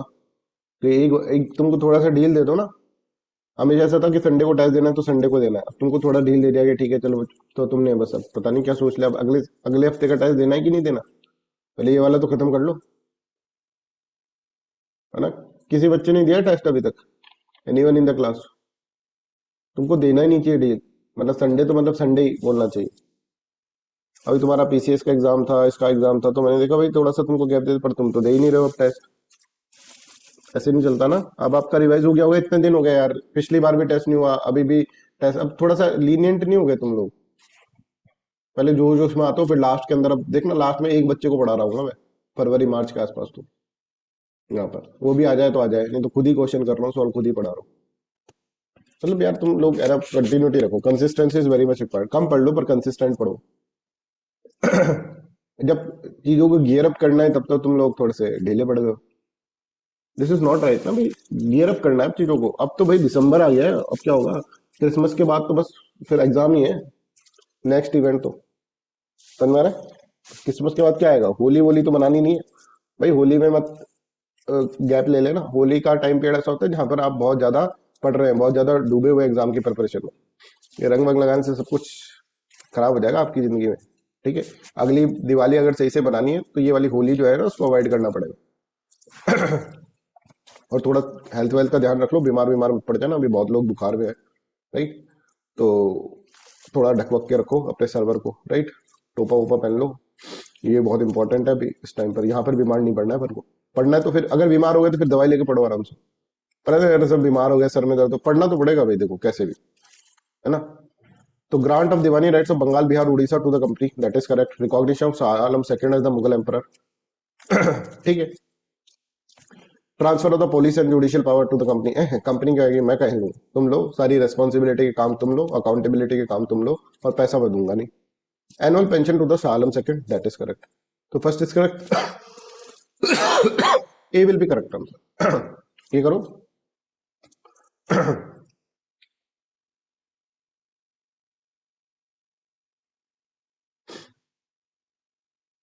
ज्योग्राफी की 2 दिन क्लास नहीं होगी आपको, शायद बताया नहीं होगा अभी सर ने। सर को कहीं बाहर जाना है, 18, 19, 20 ऐसा कुछ है ना। मैं एग्जैक्ट डेट आपको बता दूं तो उसमें भी आपको टाइम मिलेगा, आप लोग रिवाइज। और ज्योग्राफी की शीट भी तुम लोग सॉल्व नहीं कर रहे हो मेरे हिसाब से, मेरे को तो नहीं लगता कर रहे होगे। Both statement and correct and second explain first, ठीक है, that is correct answer. Right, इसको डाउट है इसमें 88 company acquired revenue rights without assuming administrative responsibility, है ना। 89 करो।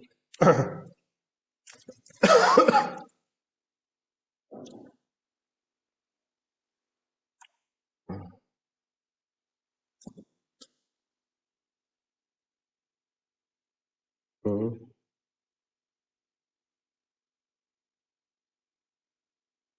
निजाम मतलब क्रिमिनल एडमिनिस्ट्रेशन जो संभालता है ना उसको निजाम, सूबेदार टाइप का आदमी। तो 89 का सी विल बी करेक्ट, है ना। तो आप अपन को करेक्ट पोजीशन पता चल रही है बैटल ऑफ बक्सर के बाद किस तरह से। 90 करो।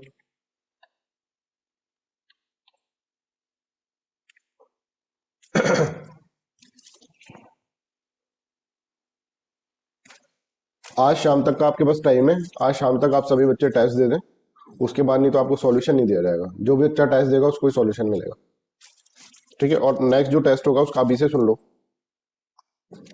और ज्यादा तुमको प्रॉब्लम आ रही है तो आज तक की क्लास ले लेते हैं। ट्यूसडे आज, आई थिंक ट्यूसडे ही है ना। तो ट्यूसडे तक की क्लास आएगी भाई, दोनों साइड से ट्यूसडे तक की क्लास आ रही है।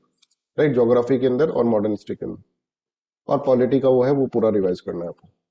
अब इसमें जिसने टेस्ट नहीं दिया फिर देखना, तुम टेस्ट मत दो। अब इस बार मत दो, संडे को बताता हूँ मैं तुम लोगों को।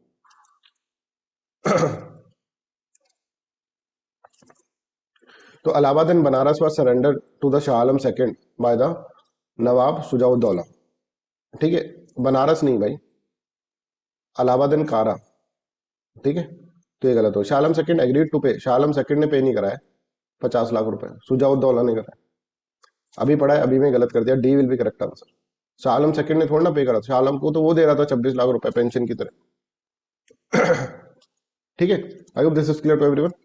अब इसके बाद फिर बैटल ऑफ बक्सर हुआ। बैटल ऑफ बक्सर के बाद आपको पता है दीवानी राइट्स जो है ना वो ब्रिटिशर्स के पास चले गए, ठीक है। दीवानी राइट्स ब्रिटिशर्स के पास चले गए। आराम से दीवान बने बैठे हैं, पर अभी भी इनके ना, मतलब इच्छाएं खत्म नहीं हो रही इनकी। सब कुछ लूट ले रहे हैं पर इच्छाएं खत्म नहीं हो रही। तो अब ये क्या करेंगे, कहेंगे यार इनका एक निजाम भी होता है, निजाम का मतलब क्या है? जो कि एक तरह सूबेदार है, जो कि थाना इंचार्ज है, सूबेदार भी है, कहीं इसके ऊपर कंट्रोल आ जाए तो बड़ा बढ़िया काम हो जाए। अच्छा, उस वक्त अब जब बैटल ऑफ बक्सर के बाद मैंने कहा एक बहुत ही वीक नवाब यहाँ पर बैठेगा बंगाल के अंदर, नजम उद्दौला, नजम उद्दौला, ठीक है, नजम उद्दौला। तो नजम से निजाम याद रखना, ठीक है। अच्छा, अभी तक क्या होता है, इस निजाम को अपॉइंट करने वाला ये होता है बंगाल का नवाब। बंगाल का नवाब इस निजाम को अपॉइंट करता है, जो कि एक तरह से क्रिमिनल एडमिनिस्ट्रेशन देख रहा है, क्रिमिनल एडमिनिस्ट्रेशन निजाम, एक तरह से सूबेदार की तरह आप समझो, है ना, थाना इंचार्ज ये सब कुछ देखता है। इसको अपॉइंट कौन करता था? बंगाल का नवाब। बट निजामुद्दौला से ब्रिटिशर्स बोलेंगे कि बेटा तू वैसे ही अभी तो बहुत वीक रूलर है, मारेंगे तेरे को। बोले नहीं नहीं, मारो मत सामने को, आप बताओ क्या देना है। बोले ये वाला जो अपॉइंट करने का अधिकार है ना, निजाम कौन बनेगा, ठीक है, तुम्हारे यहाँ का सूबेदार कौन बनेगा, ये हमें दे दे यार। बोले साहब आपने दीवानी राइट्स तो ले ली, दीवानी राइट में एक तरह से सिविल डायमेंशन आपने ले लिया, हमारा रेवेन्यू कलेक्शन वाला ले लिया, अब ये भी ले लोगे? बोले हाँ। और फिर मैं क्या करूंगा? निजामुद्दौला बोला तू तू लोगों को संभाल, लोग आएंगे तेरे पास, अरे साहब बहुत क्राइम बढ़ रहा है, तेरे को मारेंगे, हमारे पास तो कोई रेस्पॉन्स। तू फिर उनको कहाँ तक समझाता फिरेगा, अरे भाई मेरे पास कुछ नहीं है ऐसा, तो तू बोलेगा नहीं। बोले हाँ देखते देखते।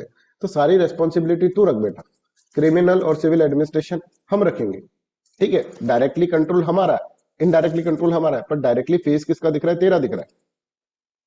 तो यहाँ पर आप देखेंगे नजमुद्दौला से right of nomination of deputy सूबेदार जो होता है, दैट इज निजाम, वो भी इन्होंने ले लिया। अब नॉमिनेट कौन करी? British East India company was granted right to nominate a deputy subedar, deputy nawab in Bengal, ठीक है, जो कि क्रिमिनल एडमिनिस्ट्रेशन दे रहा है। नवाब और बंगाल, अब उसके पास कुछ भी नहीं बचा, ठन ठन गोपाल है। बोले तुम क्या काम करते हो? बोले हम बैठे रहते हैं सर, ठीक है, और लोग आते हैं हमको गालियां देकर जाते हैं, हम गालियां सुनते हैं, ठीक है। I hope this is clear. अब डिप्टी सूबेदार जो है वो कंपनी के द्वारा चुना जा रहा है, तो डिप्टी सूबेदार के ऊपर भी क्या है, एक तरह से इसका कंट्रोल हो गया, कंट्रोल हो गया ब्रिटिशर्स का। और सिविल जो है वो उसमें बंगाल, बिहार, उड़ीसा, इनकी दीवानी राइट्स तो उनके पास थे ही। तो इससे अल्टीमेट पावर जो होगा, रियल पावर जो होगा, वो बन जाएंगे ब्रिटिशर्स। और नवाब जो होगा सिर्फ और सिर्फ एक तरह से नॉमिनल हेड बनेगा, बट पूरी रेस्पॉन्सिबिलिटी नवाब की। लोग आएंगे प्रजा वाले तो नवाब से पूछेंगे जो पूछ, ठीक है। वो ब्रिटिशर्स के पास, गोरे लोगों के पास नहीं जाएंगे। उनको तो लग रहा है ब्रिटिशर्स बस थोड़ा बहुत इसको कंट्रोल करके रखते होंगे, काम तो इसको ही करना है सारा। और this system is known as dual governance in Bengal. Bengal के अंदर एक तरह से यही सिस्टम को डुअल गवर्नेंस अपने यहाँ पर कहते हैं, जिसमें डुअल गवर्नेंस के अंदर सारी की सारी रेस्पॉन्सिबिलिटी किसके पास है? नवाब के पास। और सारी की सारी पावर किसके पास है? ईस्ट इंडिया कंपनी के पास। नवाब को ये हटा नहीं रहे, ये डायरेक्टली लोगों से इंटरेक्ट नहीं करना चाह रहा, डायरेक्टली लोगों को तो तू संभाल। और पावर किसके पास है? हमारे पास है। Nawab will become powerless but with responsibility. उनके पास कोई रेस्पॉन्सिबिलिटी नहीं है, बट उनके पास सारी पावर है। That system is known as dual governance. एक डुअल गवर्नेंस अपन समझेंगे जब हमने पिट्स इंडिया एक्ट पढ़ा था, तो बोर्ड ऑफ कंट्रोल और कोर्ट ऑफ डायरेक्टर वो अलग चीज है और ये अलग चीज है। Yes, Tushar want to say something? Yes. अच्छा, जो सूबेदारी के राइट्स थे मुर्शीद कुली खान के टाइम, तो वो दिल्ली सल्तनत से लेके आया था, पर अभी भी तो जिंदा ही है इलाहाबाद में आलम शाह टू। हाँ, तो राइट्स तो उसको देने चाहिए, बंगाल के नवाब ने कैसे दिए? बट मैंने बताया ना, औरंगजेब के बाद वो बहुत काफी वीक हो गया। वो औरंगजेब का टाइम था मुर्शिद कुली खान वाला, राइट, उसके बाद वीक हो गया। तो सारा सिस्टम ये बंगाल वाले ही संभाल रहे हैं फिर तो। सूबेदार का सब कुछ ही वही अपॉइंट कर रहे हैं, ठीक है। जब उन्होंने नवाब भी वही अपॉइंट कर रहे हैं, नवाब कौन कर रहे हैं? नवाब कोई वो थोड़ा ना कर रहा है मुगल। जी मुर्शिद कुली जी। खान के बाद मुर्शिद कुली खान की आगे के चल रहे हैं, राइट। ऐसा अभी यहां तक समझ में आ गया, this is known as dual governance. और अब आप समझिए ये चल रहा है 1765 का टाइम, है ना। और मतलब 1765 से लेकर 1772 तक यही काम चलेगा, that is known as dual governance Bengal, ठीक है। और यहाँ पे ब्रिटिशर्स खूब पैसा कमाएंगे। ब्रिटिशर्स मतलब ईस्ट इंडिया कंपनी। और जब ईस्ट इंडिया कंपनी पैसा कमाएगी, अब पॉलिटी से लिंक कर रहे हैं डायरेक्टली, समझना, पॉलिटी की पहली दूसरी क्लास से। ईस्ट इंडिया कंपनी जब खूब पैसा कमाएगी, मोटा मोटा पैसा, चिड़ किसको मचेगी? चिड़ किसको मचेगी? Anybody in the class?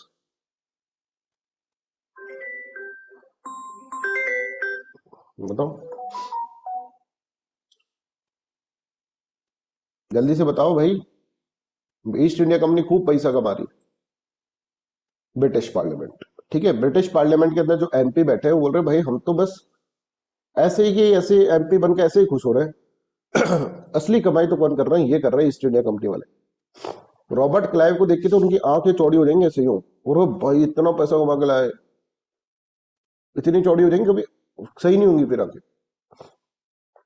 खराब हो जाएंगी, आंखें चौड़ी हो गई, राइट? समझ में आ रहा है?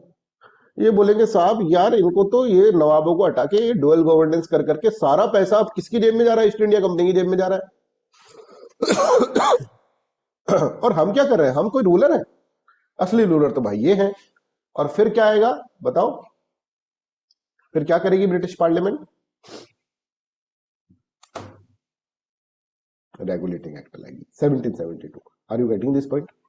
ठीक है, और यहां से फिर अपना कनेक्ट हो जाएगा कहां से? पॉलिटी की क्लास, ठीक है। फिर governor of Bengal will become governor general of Bengal, Warren Hasting will become the governor general of Bengal. और मद्रास और उसको एक तरह से उसके अंदर उसके उसके अंदर डालने की कोशिश किया, उसकी पावर्स को वो कंट्रोल करेगा। समझ में आ रहा है? और 1772 के बाद ये जो नवाब ववाब थे वो खत्म, last nawab Nizamuddaula. I hope this is clear. और यहां से हम फिर पॉलिटी के साथ कनेक्ट करने लग जाते हैं, राइट? चलो, तो British East India company was granted the right to nominate the replaced सूबेदार in Bengal. Nawab Bengal remained only a puppet. Deputy सूबेदार was chosen by the company. Company के द्वारा चूज करा जा रहा है and acted on its instruction, effectively managing the province. Company got the financial power with administrative responsibility.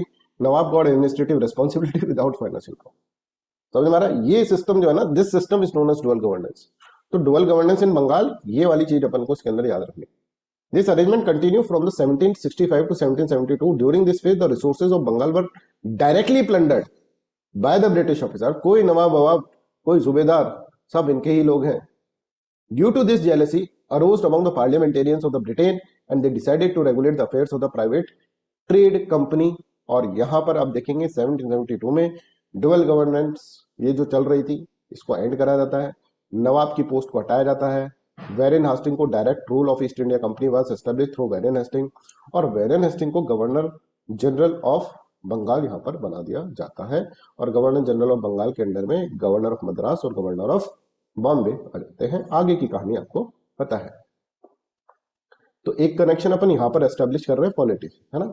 अब इसके आगे कैसे चलेगा वो हम समझेंगे, बट बिफोर दैट हमको और भी किंगडम्स यहां पर कवर करना है। तो हमने कहा कि जैसे हमने आपको बताया था ना कल की क्लास के अंदर बच्चों कि मुगल्स जो है वो वीक हो गए।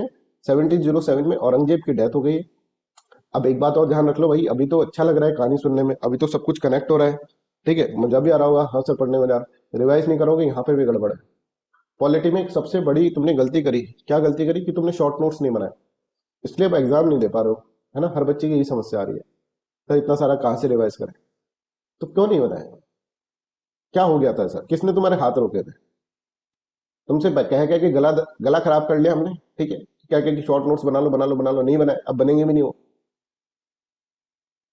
समझ में आ रहा है? अब नहीं बनेंगे वो।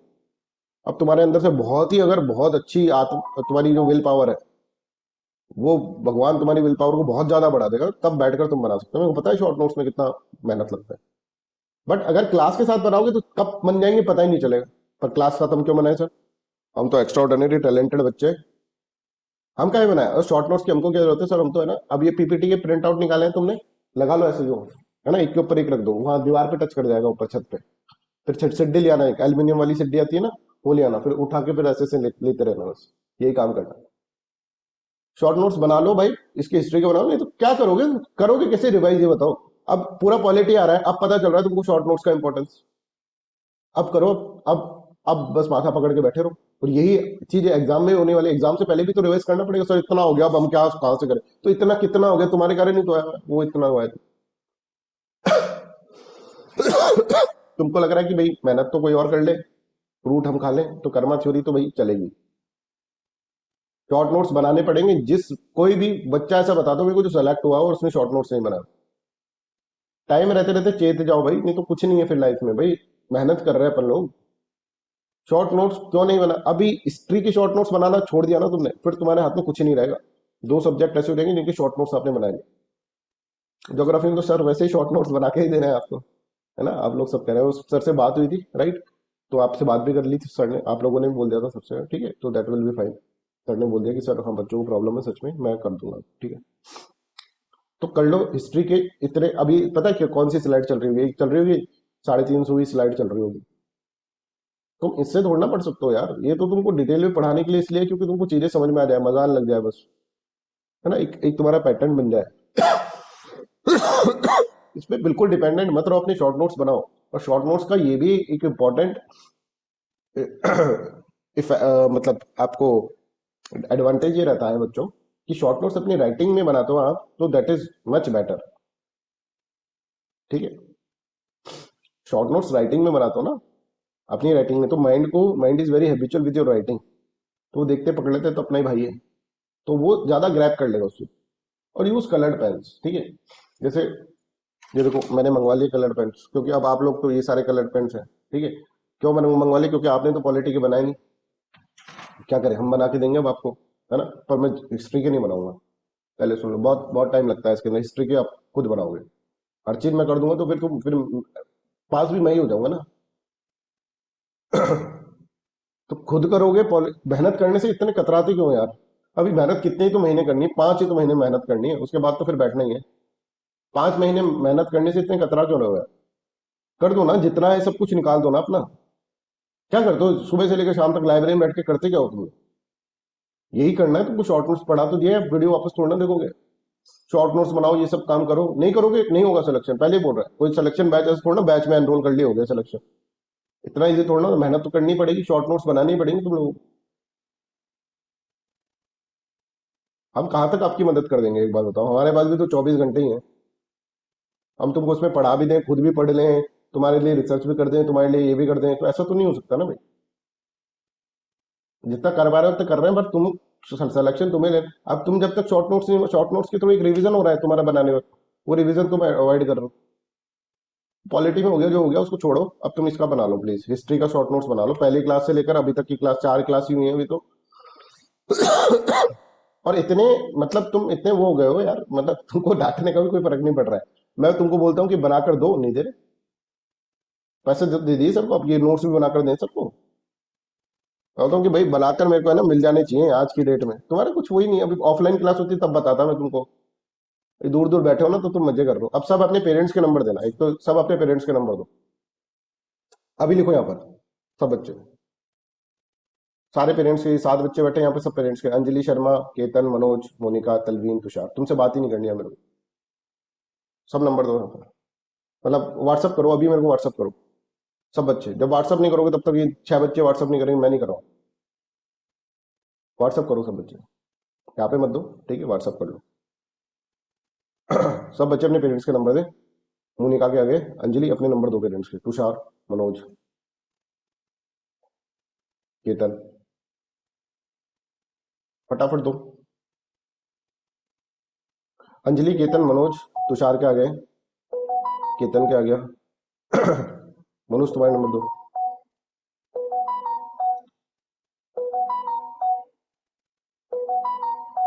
अंजलि शर्मा का आ गया। मनोज जल्दी से नंबर दे दो भाई।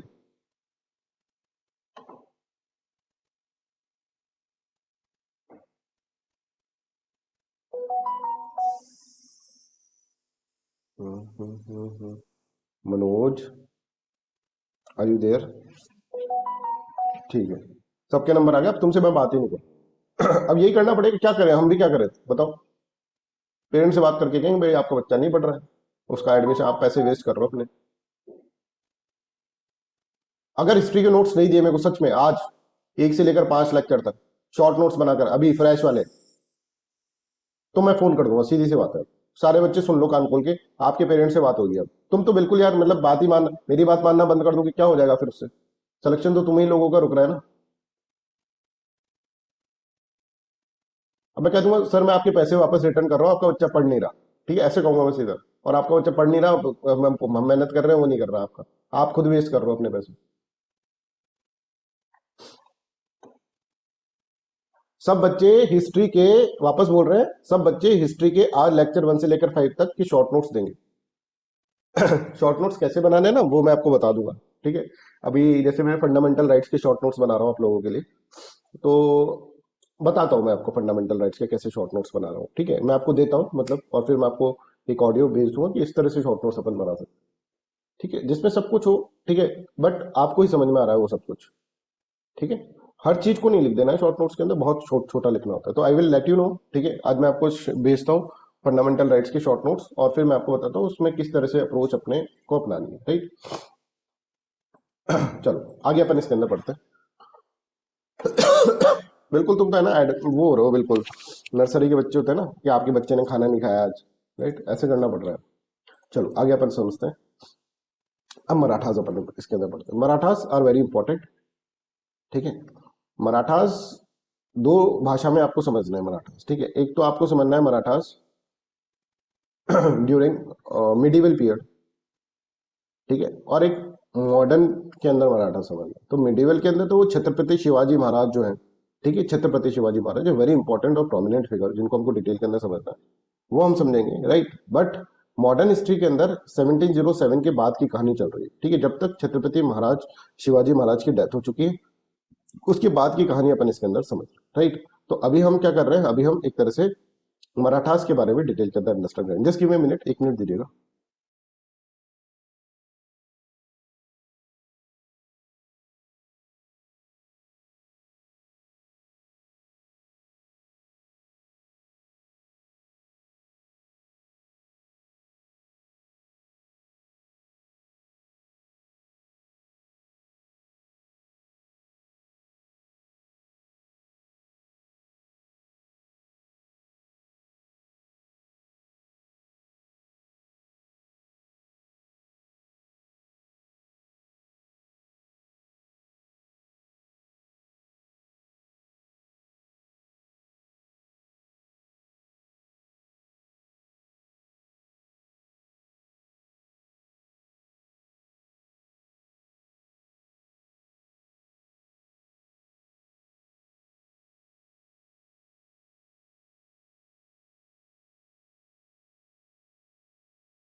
ये तक क्यों रहा है laptop? Am I audible guys? Am I audible? Okay.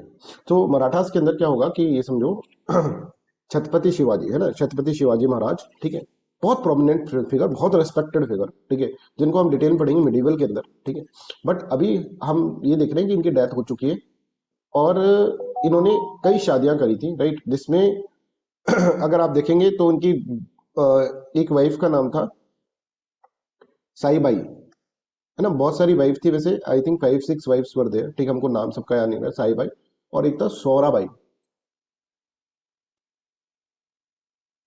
ठीक है, छत्रपति शिवाजी, राइट। और साईबाई से इनका एक एल्डेस्ट सन जो है इनका, राइट, दैट इज संभाजी।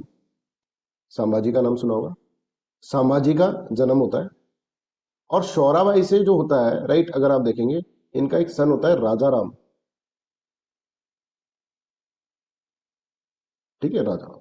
तो Raja Ram was the son of Chhatrapati Shivaji Maharaj, as well as Sambhaji was also the son of Chhatrapati Shivaji Maharaj. यही दो बच्चे होते हैं लड़के में, यही दो लड़के होते हैं, दो लड़कियां भी होती हैं, but that doesn't matter for us, right. I hope this is clear to everyone, यहाँ पर आप इसके अंदर समझेंगे, राइट। अब इनका लाइनेज थोड़ा समझे, संभाजी शावा, ठीक है ना। अब इनका लाइनेज थोड़ा समझे, संभाजी जो होते हैं ना, राइट, संभाजी महाराज और राजा राम, ठीक है। तो संभाजी महाराज जो होते हैं उनकी शादी होती है, he weds with Yesubai, that is important, ठीक है। येशुबाई से इनकी शादी होती है, राइट, संभाजी महाराज की येशुबाई से शादी होती है और इनका एक बेटा होता है, that is known as Shahu. पहले तो ये सब चीजें समझ लो, ठीक है, कंफ्यूजन नहीं होगा। राजा राम की शादी जो होती है, एक बहुत इंपॉर्टेंट फिगर का नाम ले रहे हैं, ताराबाई, जो कि आगे जाके बहुत ज्यादा आपको काम आने वाले हैं, ठीक है, ताराबाई से शादी होती है और इनका जो बेटा होता है that is known as Shivaji, ही नाम रख लेते हैं इसका, शिवाजी सेकंड। यहां तक समझ में आ रहा है? अभी तो इसी चीज को आप पहले याद कर लो, देखिए।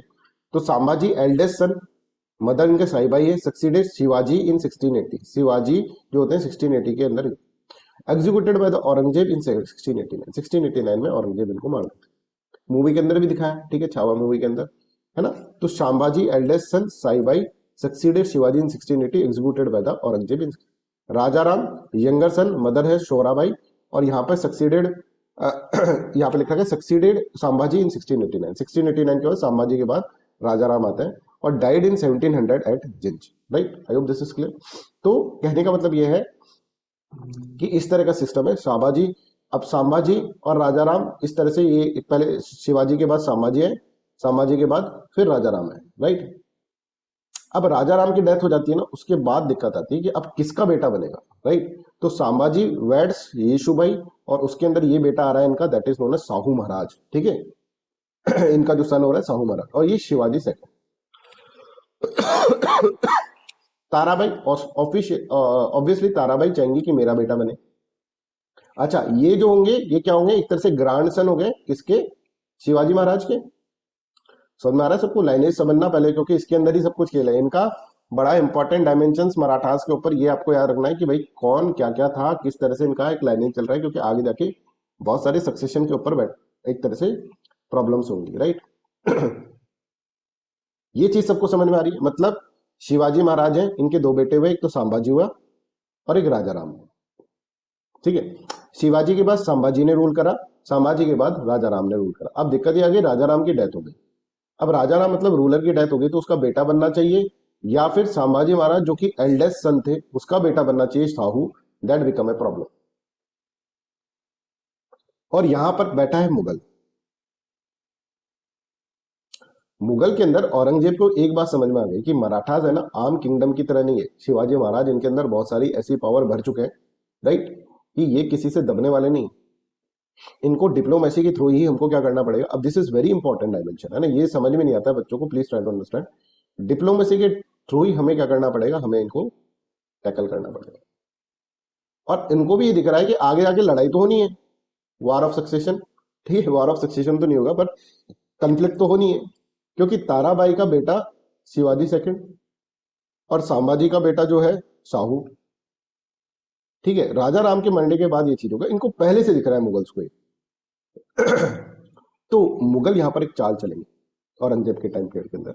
औरंगजेब चाल चल रहे हैं, संभाजी को मारेंगे पर येशुबाई को नहीं मारेंगे और ना ही उनके साहू को मारेंगे। इनको एक तरह से कैप्टिविटी के अंदर रख लेंगे। और कैप्टिविटी में ऐसे नहीं कि जेल में बंद कर देंगे, नहीं, इनको पूरा का पूरा विद रेस्पेक्ट रखेंगे। ठीक है, औरंगजेब प्यार से इसको इक्का बोलता था, है ना, साहू महाराज को, आजा मेरे इक्के, है ना, वो मेरे इक्के क्या कर रहा है, मतलब नहीं बोलता था, मैं आपको इस तरह से याद करने के लिए बता रहा हूँ सिर्फ। और इक्के कैसा, इसको समझ नहीं आता था इक्का इक्का मेरे को बोलता क्यों है।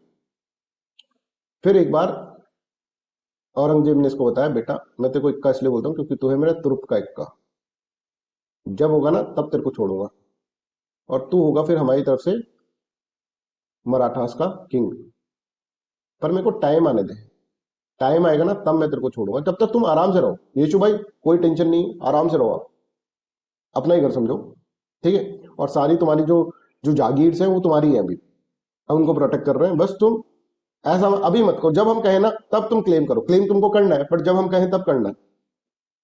Are you getting this point, this is most important point.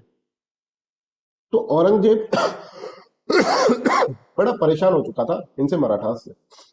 उन्होंने कहा कि इनको हेड ऑन तो नहीं कर सकते, Marathas are very powerful courageous people है, इनको फर्क नहीं पड़ता, ये करेजियस लोग हैं, करेज बहुत कूट कूट के बढ़ाए लोग, ये सेल्फ रेस्पेक्टेड पीपल है, तो हमको इनको मारने से कुछ नहीं होगा, इनको एक तरह से हम यूज करेंगे आगे चल। तो साहू महाराज को जब वो 6-7 साल के थे तब से उनको कैप्टिविटी में रखा उन्होंने। कैप्टिविटी मतलब समझ रहे हैं आप कैप्टिविटी क्या, राइट। और तब तक ये ताराबाई जो होंगी ना, ताराबाई ये रूल करेंगी आराम से, ठीक है। ये सोचेंगे कि एक टाइम ऐसा आएगा जब हम इनको कहेंगे कि शाहू महाराज आपको रिलीज कर दिया, जाओ अब अपना लेजिटिमेसी, अपना एक तरह से तुम यहाँ पर जाके मराठास के किंग तुम बनो, राइट। तो यहाँ पर देखो, I hope this is clear to everyone, यहाँ तक सबको क्लियर है, अभी हम पढ़ लेंगे और क्लियर हो जाएगा। तो Sambhaji the eldest son of the Chhatrapati Shivaji Maharaj married Yeshubai. उससे पहले बहुत कुछ मराठास ने कर चुके हैं, ठीक है, बट वो हम बाद में पढ़ेंगे, राइट, जब हम मिडिवल पढ़ेंगे। शी लेट फिर मिडिवल को मॉडर्न से इस तरह से कनेक्ट करें, राइट, जैसे अभी अभी मॉडर्न को पॉलिटिक्स से कनेक्ट करा।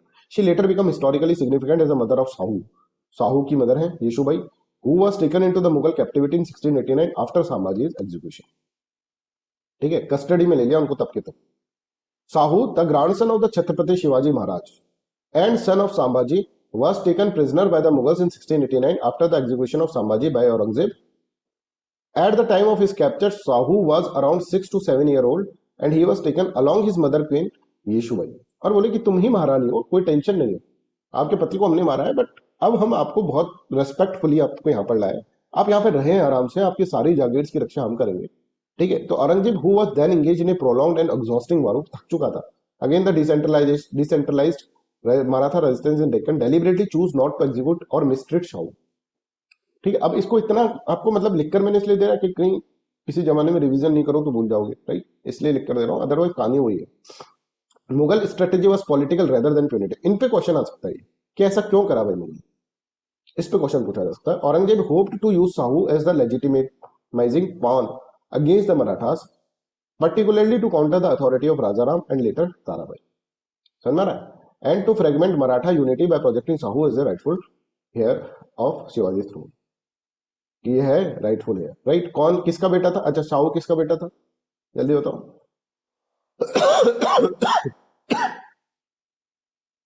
सामाजी का, ठीक है।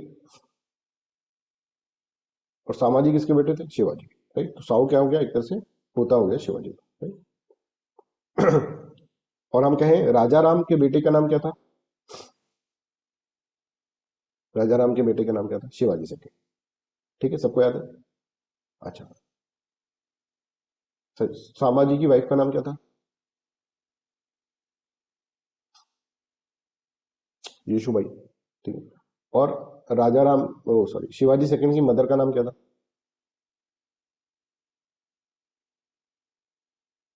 ताराबाई। अब क्लियर है ना सबको, समझ में आ रहा है ना?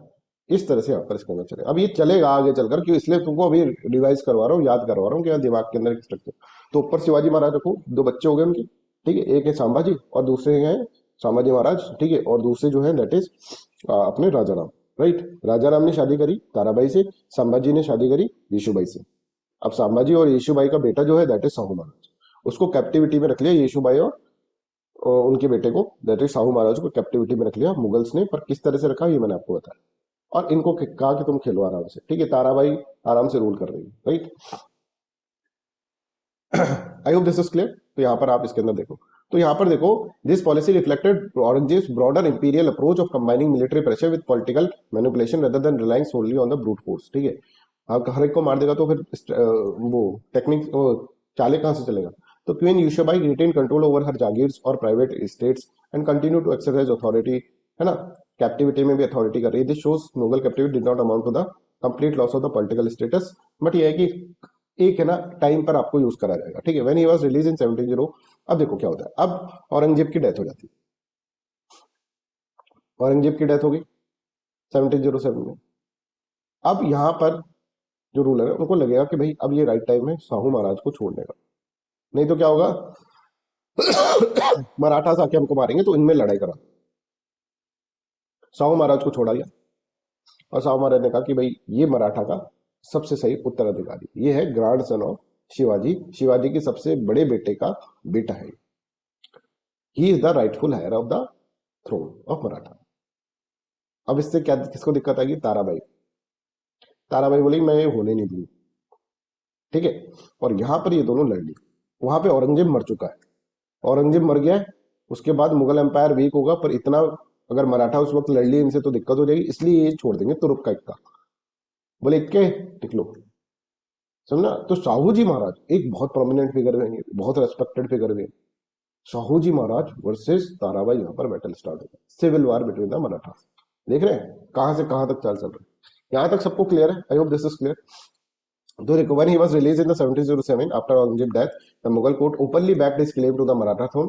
This directly led to a civil war between the Shahu and Tarabai, ultimately resulting in what, in the Shahu's victory and the rise of the Peshwa dominated Maratha state. अब ये कैसे होगा ये मैं आपको इसके अंदर बताऊंगा, पर पहले कुछ क्वेश्चन सॉल्व कर लो।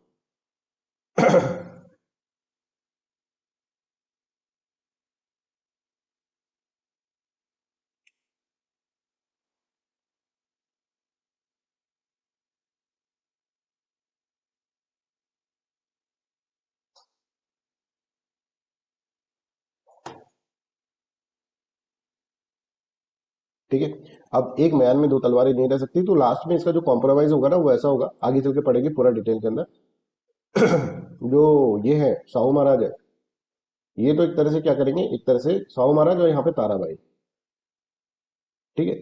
तो ताराबाई जो होगी राइट, वो तो कोल्हापुर से करेगी रूल, और साहू महाराज जो होंगे वो सतारा से करेंगे, राइट। इस तरह से अपन इसके अंदर देखें, राइट। तो यहाँ पर देखो ये सेकंड क्वेश्चन इसके ऊपर बेस्ड है।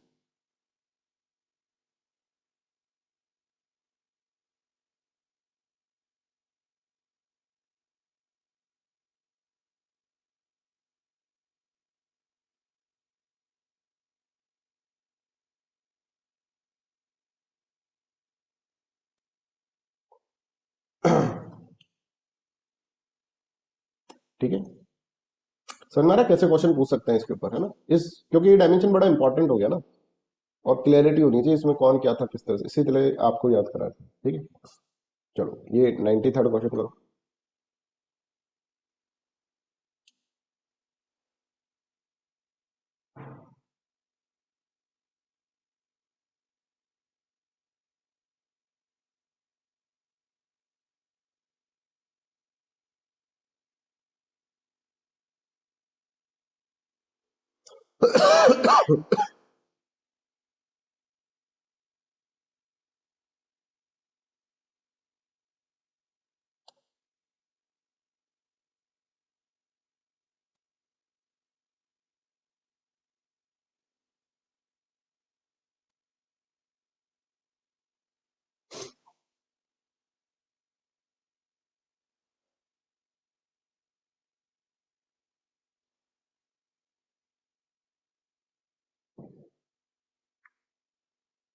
ठीक है, अब समझ में आ गया।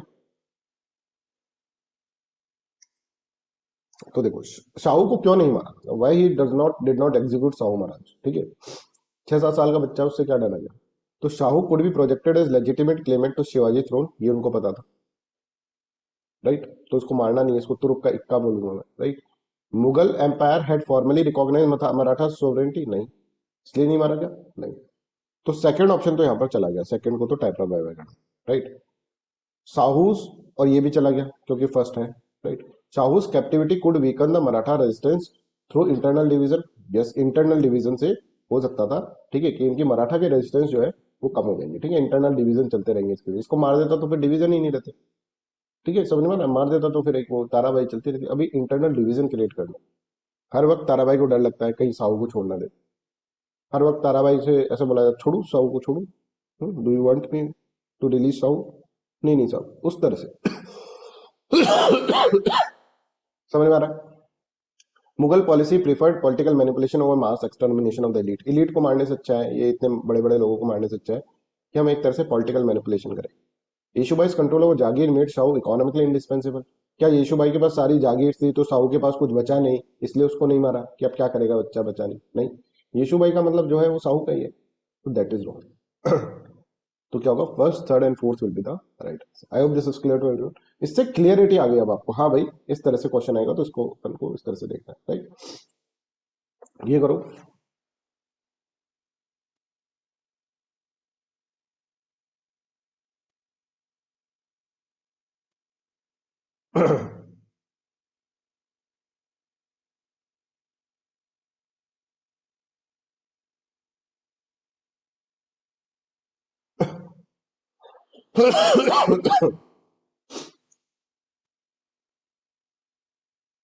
ठीक है, ये समझ में आ रहा है। सिर्फ से सिर्फ मिलिट्री सप्रेशन नहीं, ये तो दिमाग लगा वाली चीज है ना। जब दिमाग है तो लड़ना क्या है, कि हमारे पास दिमाग है तो लड़ना क्या है, तो सी विल बी करेक्ट आंसर। तो ये स्टेटमेंट गलत हो जाएगा, ये सही है। ये करो।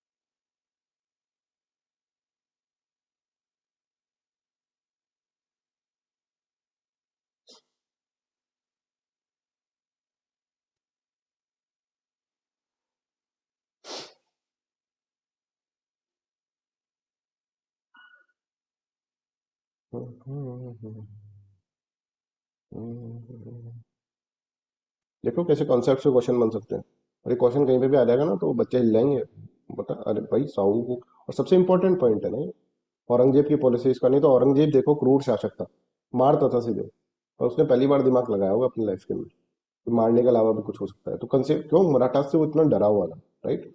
Aurangzeb was very frightened with the Marathas, बोले यार मराठास नहीं होते ना तो मैं पूरा, उन्होंने बहुत तगड़ा रेजिस्टेंस प्रोवाइड करा। Following features of the Shahu's Mughals captivity, he was kept under the continuous physical confinement. ऐसा नहीं आराम से, ऐसा नहीं कि जेल के अंदर बंद कर दिया, इसका कंटिन्यूअस फिजिकल कंफाइनमेंट का मतलब तो ये। कर्टली एजुकेशन, एजुकेशन में भी expose to the imperial politics, ये सब चीजें उसको बढ़ाई गई, राइट। 6-7 साल का बच्चा है। Retain control over the ugly, permanently eliminate his political relevance, no, political relevance तो बनानी है, तो second and third will be the correct answer. चलो अब आगे की कहानी समझे, हो गई इंटरेस्टिंग है ना। अब देखो अब साहू महाराज को छोड़ दे, साहू महाराज क्लेम करेंगे साहब, है ना, 1707 के अंदर औरंगजेब की डेथ के बाद। तो इन्होंने कहा कि भाई ठीक है, मैं हूं मराठा का सरदार। ताराबाई बोलेगी मैं तेरे को कोई सरदार वर्दार नहीं मानता। ताराबाई बोलेगी I will not consider as a legitimate जो कंट्रोलर ऑफ मराठा, ठीक है, ऐसे मैं तुमको नहीं मानती। अब इन दोनों में होगी लड़ाई, ये सिविल वार चल रहा है, ठीक है, सिविल वार इसके अंदर यहाँ पर होगा। तो आप यहाँ पर देखो, साहू वाज रिलीज, है ना, और following his release civil war broke between the Sahu and Tarabai, reflecting a deep succession dispute with the Maratha politics. जो वो चाहते थे वैसा ही। Sahu establish his base as Satara, ठीक है, साहू एज फॉर सतारा, ठीक है। और ताराबाई जो होंगी वो क्या करेंगी, वो कोल्हापुर में, ये भी बहुत इंपॉर्टेंट है, Tarabai will be there in the Kolhapur. ठीक है, as for Sahu as for Satara आप याद रखो, तो बाकी का जो बचे, तो लास्ट के अंदर ऐसा होगा बच्चों, ये पूरा मैंने इसके अंदर लिख दिया, आप लोग पढ़ लेना इसके अंदर, ठीक है। लास्ट के अंदर क्या होगा कि इसको बोलेंगे ताराबाई को कि भाई आप क्या करो, आप कोल्हापुर से रूल करो, कोई दिक्कत नहीं। और ये भाई जो होगा साहू भाई, ये करेगा किससे रूल? ये रूल करेगा अपना सतारा से। ठीक है, I hope this is clear to everyone. तो ताराबाई रूल कर रही हैं कहां से? कोल्हापुर से, और साहू रूल कर रहे हैं सतारा से। ठीक है। तो देखो, Tarabai position was politically strong and symbolically significant. She was queen of Raja Ram Bhosle, the younger son of the Shivaji and thus daughter-in-law of the founder of the Maratha Empire during the most difficult period of the Mughal onslaught. वो टिकी हुई थी Mughal onslaught जब कर रहे थे, तो Mughals इसके ऊपर अटैक करते रहते थे, ये इसने फिर भी बनाए रखा। तो सरदारों के बीच में इनकी थोड़ी सी अच्छी पैठ थी, राइट। ठीक है। Arising from the conflict between the Sahu and his rival at Kolhapur, a new system of Maratha's government was evolved, known as Balaji Vishwanath Rao, the Peshwa of the King Sahu. Right. अब this is very important. अब साहू को ये था कि भाई मेरे को क्या करना है, मेरे को एक तरह से चीजों को सॉर्ट आउट करना है। ठीक है, और मेरे मेरे साथ कोई है नहीं। तो उस वक्त एक पोस्ट हुआ करती थी पेशवा की, राइट। पेशवा को सारी पावर देंगे, पेशवा से कहेंगे भाई इस संकट से मेरे को निकालो। और पेशवा काफी अच्छी फाइट देगा, ताराबाई को हरा देगा, और ताराबाई को हराने के बाद फिर he will become what? Ruler from the Satara. और ताराबाई कहेगी कि मैं कोल्हापुर के अंदर ठीक हूँ, कोल्हापुर में रहती हूँ, और यहाँ से पेशवा की इंपॉर्टेंस बहुत बढ़ जाएगी। और पेशवा यहाँ पर नाम जो है दैट इज बालाजी विश्वनाथ राव। अब सब कुछ याद करवा देंगे आप। ठीक है, ऐसा नहीं था कि पेशवा की पोस्ट साहू ने स्टार्ट करी, नहीं, पर साहू की ये जो सिविल वार चला उसके बाद पेशवा की इंपॉर्टेंस बहुत बढ़ गई। महाराज साहू ही रहेंगे, ठीक है, पर पेशवा की इंपॉर्टेंस बढ़ गई वर्बली। कोई कॉन्स्टिट्यूशन के अंदर अमेंडमेंट नहीं करा गया, पर verbally Peshwa will become a very big ruler. ठीक है, मतलब बिग इंपॉर्टेंस उनको दे दी जाए, राइट। तो पेशवास के बारे में हम पढ़ेंगे अभी, है ना। बट आप यहाँ पर देखो कि इस कंफ्लिक्ट के कारण जो है Balaji Vishwanath the Peshwa of king Sahu, इसको बहुत इंपॉर्टेंस मिल गई, इसकी इवोल्यूशन एकदम से इनको इंपॉर्टेंस मिलने लगी। ठीक है, तो अब हम थोड़ा पेशवा, क्योंकि आगे की कहानी जो होंगी ना वो पेशवा के ऊपर ही डिपेंडेंट।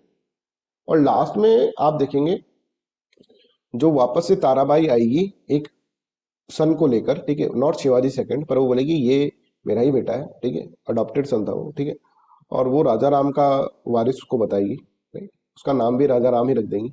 एक तो ये दिक्कत ही है, अपने बच्चों का नाम भी अपने पिताजी के नाम के इक्विवेलेंट रख देते हैं। अब राजा राम का बेटा शिवाजी सेकंड, शिवाजी से रिलेटेड, और राजा राम का जो अडॉप्टेड सन होगा, मतलब ताराबाई का अडॉप्टेड सन, दैट इज राजा राम, है ना। आगे चल के पता चलेगा, खैर, पर वो अपन अभी इतना कंफ्यूजन नहीं करेंगे, कल आपको पढ़ा देंगे। अभी समझो पेशवा क्या है। पेशवा का मतलब फॉरमेस्ट और leader. was originally a Mukhya Pradhan in the Maratha administrative system, ranking just below the Chhatrapati Maharaj. Chhatrapati Maharaj के जस्ट बिलो उनकी रैंकिंग यहाँ पर हुआ करती थी, right. The office of Peshwa did not originate under Sahu, Sahu के अंडर ओरिजिनेट हुआ। कई जगह आप ये देखेंगे ऐसी अंडरस्टैंडिंग बनाई जाती है जैसे साहू ने ही पेशवा की पोस्ट को लेकर आए, नहीं, पहले से थी। मराठा शिवाजी महाराज ने यहाँ पे पोस्ट स्टार्ट करी थी, और यहाँ पे शिवाजी महाराज ने एक अष्ट प्रधान अपने बनाए थे, ठीक है। जैसे तो नौ रत्न बनाए गए, राइट, वैसे समुद्रगुप्त के टाइम पर, ठीक है, वैसे यहाँ पर अष्ट प्रधान, 8 मिनिस्टर की council that are very important minister, उनमें से एक मिनिस्टर जो थे वो पेशवा थे, क्योंकि लड़ाई लड़ाई की वो सब काम वो देखेंगे। पर that was under the Chhatrapati Shivaji, और that was just adviser at the time of Chhatrapati Shivaji, है ना। सब कुछ डिसाइड छत्रपति शिवाजी ही करते थे, पर Peshwa was not so much important. पर साहू के टाइम पर Peshwa become very important. Verbally एक तरह से इनका हो जाएगा, हाँ भाई तू संभाल ले, ठीक है, कोई दिक्कत नहीं। आगे जाकर हम देखेंगे, आगे जाके राजा राम सेकंड जो होगा, राजा राम सेकंड, एक ताराबाई का बेटा जो होगा, वो क्या करेगा, वो पेशवा को सारी पावर दे देगा ट्रीटी ऑफ संगोला के अंदर, ठीक है, वो भी याद करवा देगा। अभी तक समझ में आ रहा है? देखो धीरे धीरे इसको पढ़ना पड़ेगा, ये तो बहुत भारी मात्रा। पहले अपन शिवाजी महाराज के लाइनेज को अपन समझे, ठीक है, उसके बाद इनका कंफ्लिक्ट अपन इसके अंदर समझ रहे हैं। आप समझ रहे हैं कि एक सिविल वार का एक एंड हुआ, इसका पावरफुल इंपैक्ट ये रहा, क्या पावरफुल इंपैक्ट रहा कि जो अपना भाई था पेशवा, ठीक है, वो बड़ा पावरफुल हो गया। Balaji Vishwanath will become very powerful. Balaji Vishwanath एक इंपॉर्टेंट नाम है, इससे पहले भी पेशवा होते, 3-4 पेशवा निकल चुके हैं, ठीक है, पर बालाजी विश्वनाथ से अपन को याद रखना है। अब लाइनेज चलेगा बालाजी विश्वनाथ और उसके बेटों का, ठीक है, फिर उसके बेटे का, फिर उसके बेटे का, इस तरह से फिर पेशवा के बीच में लड़ाई होगी, राइट, क्योंकि अब इतना इंपॉर्टेंट नहीं रहा है। आफ्टर साहू, साहू का एक कंट्रोल जो है उसने खुद ने खो दिया, ठीक है, क्योंकि इतना तगड़ा वार चल रहा था। तो उस वक्त सतारा के अंदर ताराबाई को हराने के लिए ये सब चीजें कर। तो आई होप आप कभी पुणे गए होंगे तो ये सब चीजें सुनी होंगी आपने थोड़ी बहुत, आज आपको थोड़ा अच्छे से समझा देता हूँ। Peshwa was originally only the Mukhya Pradhan subordinate to Chhatrapati with no independent political authority at the time of Chhatrapati Shivaji Maharaj. But prolonged civil war weakened royal authority, मतलब शाहू महाराज की अथॉरिटी वीकेंड कर दी। In this context Balaji Vishwanath appointed Peshwa by the Sahu and transformed the office. Peshwa became the chief architect of the Maratha politics, not merely an advisor. I hope this is clear to everyone. यहाँ तक सबको clear है? तो कहने का मतलब ये है, ये दोनों लड़ रहे हैं। ताराबाई इज आंट ऑफ है ना, आंटी हो गई एक तरह से ऑफ साहू। ये लड़ रहे हैं आराम से, और इसमें जो सबसे पावरफुल पोस्ट निकल कर आई साहू महाराज का, ठीक है, दैट इज पेशवा। पहले भी थी पेशवा की पोस्ट, पर साहू है ना आयुब। तो Sahu Maharaj introduce the post of Peshwa? No. कौन? Chhatrapati Shivaji Maharaj introduce it. पर साहू के टाइम पर, साहू महाराज के टाइम पर पेशवा बिकम वेरी प्रोमिनेंट, और पहला जो पेशवा है दैट इज बालाजी विश्वनाथ राव। पहला पेशवा मतलब साहू के टाइम पर, राइट। तो यहाँ पर देखो इस तरह से आपको इसके अंदर समझना है। अब यहाँ पर कुछ क्वेश्चन है वो अपन कर लेते हैं। अच्छा, ये तो समझ गया पेशवा बिकम पावरफुल, राइट, और पेशवा के कारण ही एक तरह से ये वॉर को जीते, राइट।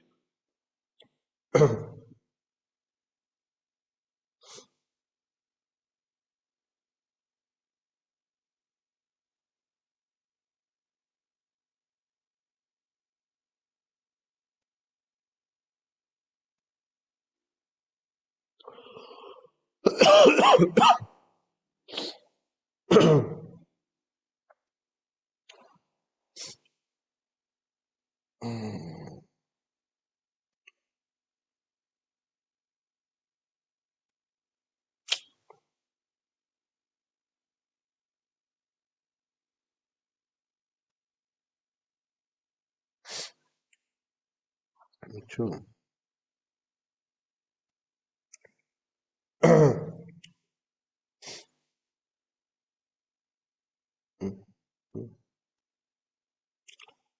कॉन्सेप्ट की क्लियरिटी हो रही होगी अभी, but after some time you will forget everything, ठीक है, that is also for sure. तो उसके लिए हमको शॉर्ट नोट्स होते हैं, उनका रिवीजन होता है, ये इंपॉर्टेंट है हमारे। वैसे नहीं अभी मजा आ रहा है, सब समझ में आ रहा है, मजा आ गया सर, क्या पढ़ा है, स्टोरी सुना दी, मजा आ गया, ये मजा आ रहा है अभी, पर ये मजा ज्यादा से ज्यादा 10 दिन तक रहेगा दिमाग में अगर रिवीजन नहीं करोगे। इसलिए रिवीजन इज वेरी इंपॉर्टेंट। पढ़ना इंपॉर्टेंट से ज्यादा इंपॉर्टेंट रिवीजन हो जाता है, पर रिवीजन तभी करोगे जब पढ़ाई कर पाओगे।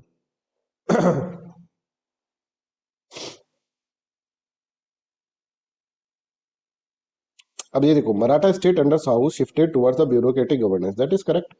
ब्यूरोक्रेट ही तो था पेशवा, देखो मतलब इसका मतलब ये है कि शाहू से शिफ्ट हो गई पावर किसके पास? पेशवा के पास, ठीक है। Empowerment of the Peshwa reduce factionalism among the Maratha sardar. अब जितना पेशवा पावरफुल होगा उतना सरदार जो होंगे, मराठा के जो सरदार है उतने वो वीक होंगे। तो पेशवा ने करा भी, बालाजी विश्वनाथ राव ने सबको साइडलाइन कर दिया और अपनी पावर को सेंट्रलाइज कर लिया पूरा, ठीक है। फिर थर्ड है, this shift resulted from weakening of the royal legitimacy. जैसे जैसे रॉयल की लेजिटिमेसी वीकनिंग हो रही है, ठीक है, बट तभी होगा, पर लेजिटिमेसी वीकनिंग नहीं हुई यहाँ पर, समझ में आ रहा है? This is wrong. Sahu Maharaj अभी भी महाराज है, जितने छत्रपति शिवाजी महाराज थे उतने थे। अभी कोई कॉन्स्टिट्यूशन में चेंज नहीं हो गया है।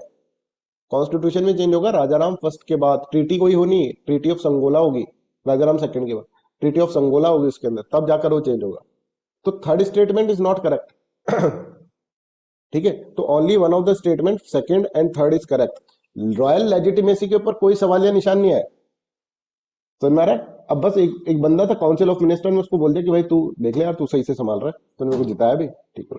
तो ये बिल्कुल मत समझना कि साहू की रॉयल लेजिटिमेसी खत्म हो गई, होगी खत्म फिर राजा राम ट्रीटी ऑफ संगोला के बाद। कोई ऐसी ट्रीटी में बदलाव नहीं है, बस एक ये है ना कि यार 8 आदमी है, 8 आदमी से एक आदमी को बहुत पावरफुल बोल दिया कि ये मेरा बंदा है, ये करेगा ना वो सब ठीक है, ऐसा मानने लग गया मैं, पर मेरी पावर कम नहीं हुई इसमें। तो third statement is wrong in this way, तो second is correct. Is this clear with everyone? समझ में आ रहा है? रॉयल लेजिटिमेसी के ऊपर कुछ फर्क नहीं पड़ा।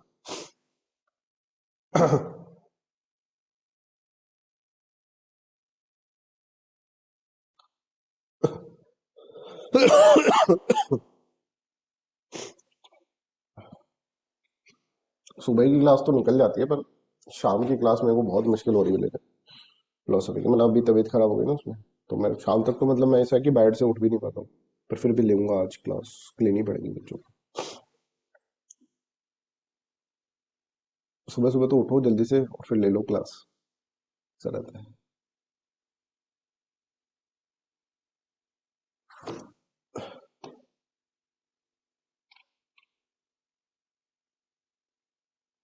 बी इज करेक्ट है ना, very good, B is correct. तो देखो, office of Peshwa existed prior to south accession, yes. अब ऐसे क्वेश्चन आ जाए तो तुमको लगेगा ना साहब कहाँ से ही पूछ लिया, पर कहाँ से ही नहीं पूछा ना, ये कितना बेसिक है ये, समझो। पॉलिटिकल सुप्रीमेसी पेशवा वैसे consequences of the Maratha civil war and Balaji Vishwanath, तो हम जितना कर सकते हैं ना हिस्ट्री के अंदर ऐसा होता है, जितना तो करेंगे। उसके बाद फिर ये है कि इसमें से भी कुछ और पूछ लिया जाए तो, बट हमारे शायद सब नोट्स में से आ जाएगा क्वेश्चन।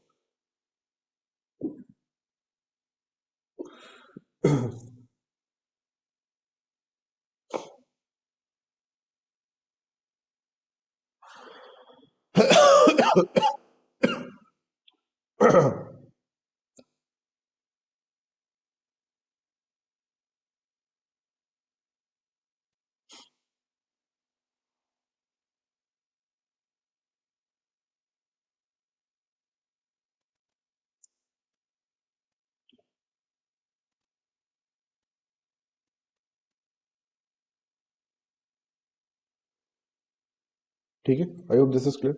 तो 98 का A will be correct answer. Rise of Peshwa under Sahu represented transformation of the creation of new office. Balaji Vishwanath function as sovereign ruler independent of the Chhatrapati. ठीक है, तो ये रॉन्ग है। तो I hope this is clear to everyone. अब देखो क्या होता है इसके अंदर।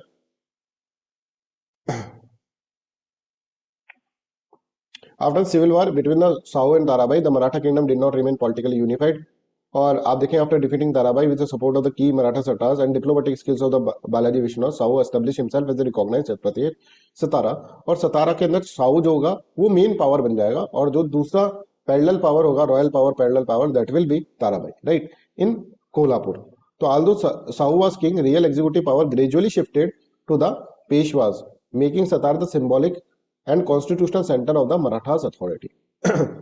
At the same time, Kolhapur did not disappear. Kolhapur से ये अपनी पैरेलल हाउस, रॉयल हाउस चलाती रहेंगी, ठीक है, through Rajaram, from the Shivaji second through Rajaram, right.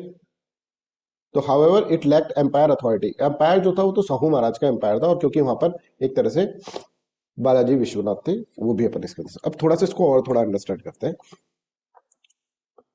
तो ये देखो, ये है साहू महाराज, ठीक है, ये साहू जी महाराज है, साहू जी महाराज, और ये है बालाजी विश्वनाथ राव। तो साहू महाराज देखो क्या कहते हैं, विश्वनाथ, क्योंकि अब कैसे याद करोगे, बालाजी तो ठीक है, विश्वनाथ, क्योंकि अब बालाजी राव भी आएंगे, ठीक है, बाजीराव भी आएंगे, राइट, ऐसे करके बहुत सारे लोग आने वाले हैं। तो विश्वनाथ, विश्वनाथ मतलब साहू महाराज ने इनको इतना पावरफुल क्यों बना रखा था, क्योंकि इनको इसके ऊपर विश्वास था। विश्वनाथ विश्वास, आई हैव फुल विश्वास ऑन यू, ठीक है, विश्वनाथ और विश्वास दोनों सिमिलर लग रहे हैं ना। तो साहू महाराज ने विश्वनाथ जी को, बालाजी विश्वनाथ, तो अब ये बोल रहे हैं कि ठीक है सर, आप मेरे को सारी पावर दे दो, पेशवा को, आराम करो आप, ठीक है, वैसे पावर आपकी है सारी, आप डिवॉल्व कर रहे हैं बस पावर, ठीक है, फिर कभी भी लेने हो ले लेना, कोई दिक्कत नहीं, आपकी पावर है सर। और इससे इन्होंने क्या करेंगे, बालाजी विश्वनाथ, देखो आप बालाजी विश्वनाथ, फिर बाजीराव, फिर बालाजी बाजीराव, है ना, फिर ऐसे कहेंगे ना, इसलिए कंफ्यूज हो जाता है। तो बालाजी विश्वनाथ पहले थे, ये कैसे होगा, साहू महाराज को इनके पूरा पूरा विश्वास था, दैट्स वाई विश्वनाथ। साहू महाराज, यहां तक साहू महाराज ही रहेंगे, 1749 के अंदर साहू महाराज की डेथ होगी, तो उससे पहले बालाजी विश्वनाथ राव, फिर बाजीराव फर्स्ट भी इनके अंदर आएंगे, और बालाजी बाजीराव ये भी इसके अंदर होंगे, और इसके बाद फिर एक बहुत बड़ा वार ऑफ सक्सेशन वापस से आपको देखने को मिले, ठीक है। तो यहाँ पे देखो, फिर इसके बाद नारायण राव, रघुनाथ राव, सवाई माधवराव, बाजीराव सेकंड, ऐसे बहुत सारे हैं, बाजीराव, बालाजी बाजीराव, बालाजी विश्वनाथ, तो इसलिए हमको एक एक को इस तरह से देखना पड़ेगा। तो Peshwa concentrated power in the office and eclipse the other minister and the sardar, सबको साइडलाइन करता गया। Balaji Vishwanath took full advantage of the internal conflict of the Mughal official, और मुगल्स को भी बालाजी विश्वनाथ ने मराठा किंगडम्स को बहुत आगे तक बढ़ाकर लेकर गए, और मुगल्स को एक तरह से क्या करें, मुगल्स को भी इन्होंने बहुत वीकन करा, बड़े ही पावरफुल रूलर थे बालाजी। अब यहाँ पे देखो, मुगल एम्परर है, कभी आपने नाम नहीं सुना होगा, पर अभी याद कर लेना इसको, राफी उस दराजत, ठीक है, राफी उस दराजत जो थे ना, उन्होंने इतना डर गए इससे, मराठा से, कि मराठा से बोला कि भाई देखो, एम्परर तो हमें, पर तुम अपना जो किंगडम बना रखा है तुमने, जिसको तुम स्वराज बोलते हो, ठीक है, वो स्वराज तुम्हारा है, इसके आगे मत बढ़ो प्लीज। बोले हम तो बढ़ेंगे। अरे यार क्यों कर रहे हो जबरदस्ती, आगे मत बढ़ो। ये डेक्कन वेक्कन में हम औरंगजेब जी डेक्कन में एंट्री मार ही चुके थे, अब डेक्कन वेक्कन हमको कंट्रोल कर लेने दो यार। बोले हम तो बढ़ेंगे। बोले चलो फिर हम आपको क्या चाहिए, वहां से भी पैसा ही कमाओगे ना आप, अपनी जगह से भी पैसा कमाओ, हम आपको चौथ और सरदेश मुखी का राइट हम आपको प्रोवाइड कर देंगे। चौथ और सरदेश मुखी का राइट क्या है ये अपन बता देंगे आपको, ठीक है। बट यहां तक का पॉइंट आपको समझ में आ गया। और इससे जो मुगल एम्परर है, ठीक है, ये राफी उस दराजत, इनको पता है कि भैया जब औरंगजेब नहीं हरा पाए तो हम तो कहाँ ही हरा, हम तो लेटर मुगल है। तो उनको पेसिफाई करने के लिए एक तरह से ये कर करेंगे, चौथ और सरदेश मुखी के राइट्स इनको दे देंगे 6 मुगल सभा सुबास के अंदर, ठीक है, of the Deccan to the Raja Shahu, ठीक है। अब यहाँ पे एक्चुअली राजा साहू को दिया गया है, ठीक है, because he is a legitimate authority, royal allies. But अगर हम देखें तो ये हुआ किसके सहारे में, बालाजी विश्वनाथ राव के, ठीक है। अब यहां से आगे अपन कल के लेक्चर में पढ़ते हैं चौथ और सरदेश मुखी क्या है, ठीक है। मराठास को खत्म करके फिर एंग्लो मतलब सिख एम्पायर की तरफ अपन चलेंगे, ठीक है। सिख एम्पायर तो पूरा अपन को पढ़ना है, मराठास तो हम छत्रपति शिवाजी की डेथ के बाद की चीजें हम इसके अंदर समझ रहे हैं। तो I hope this is clear to everyone and this is all about today's class. Thanks.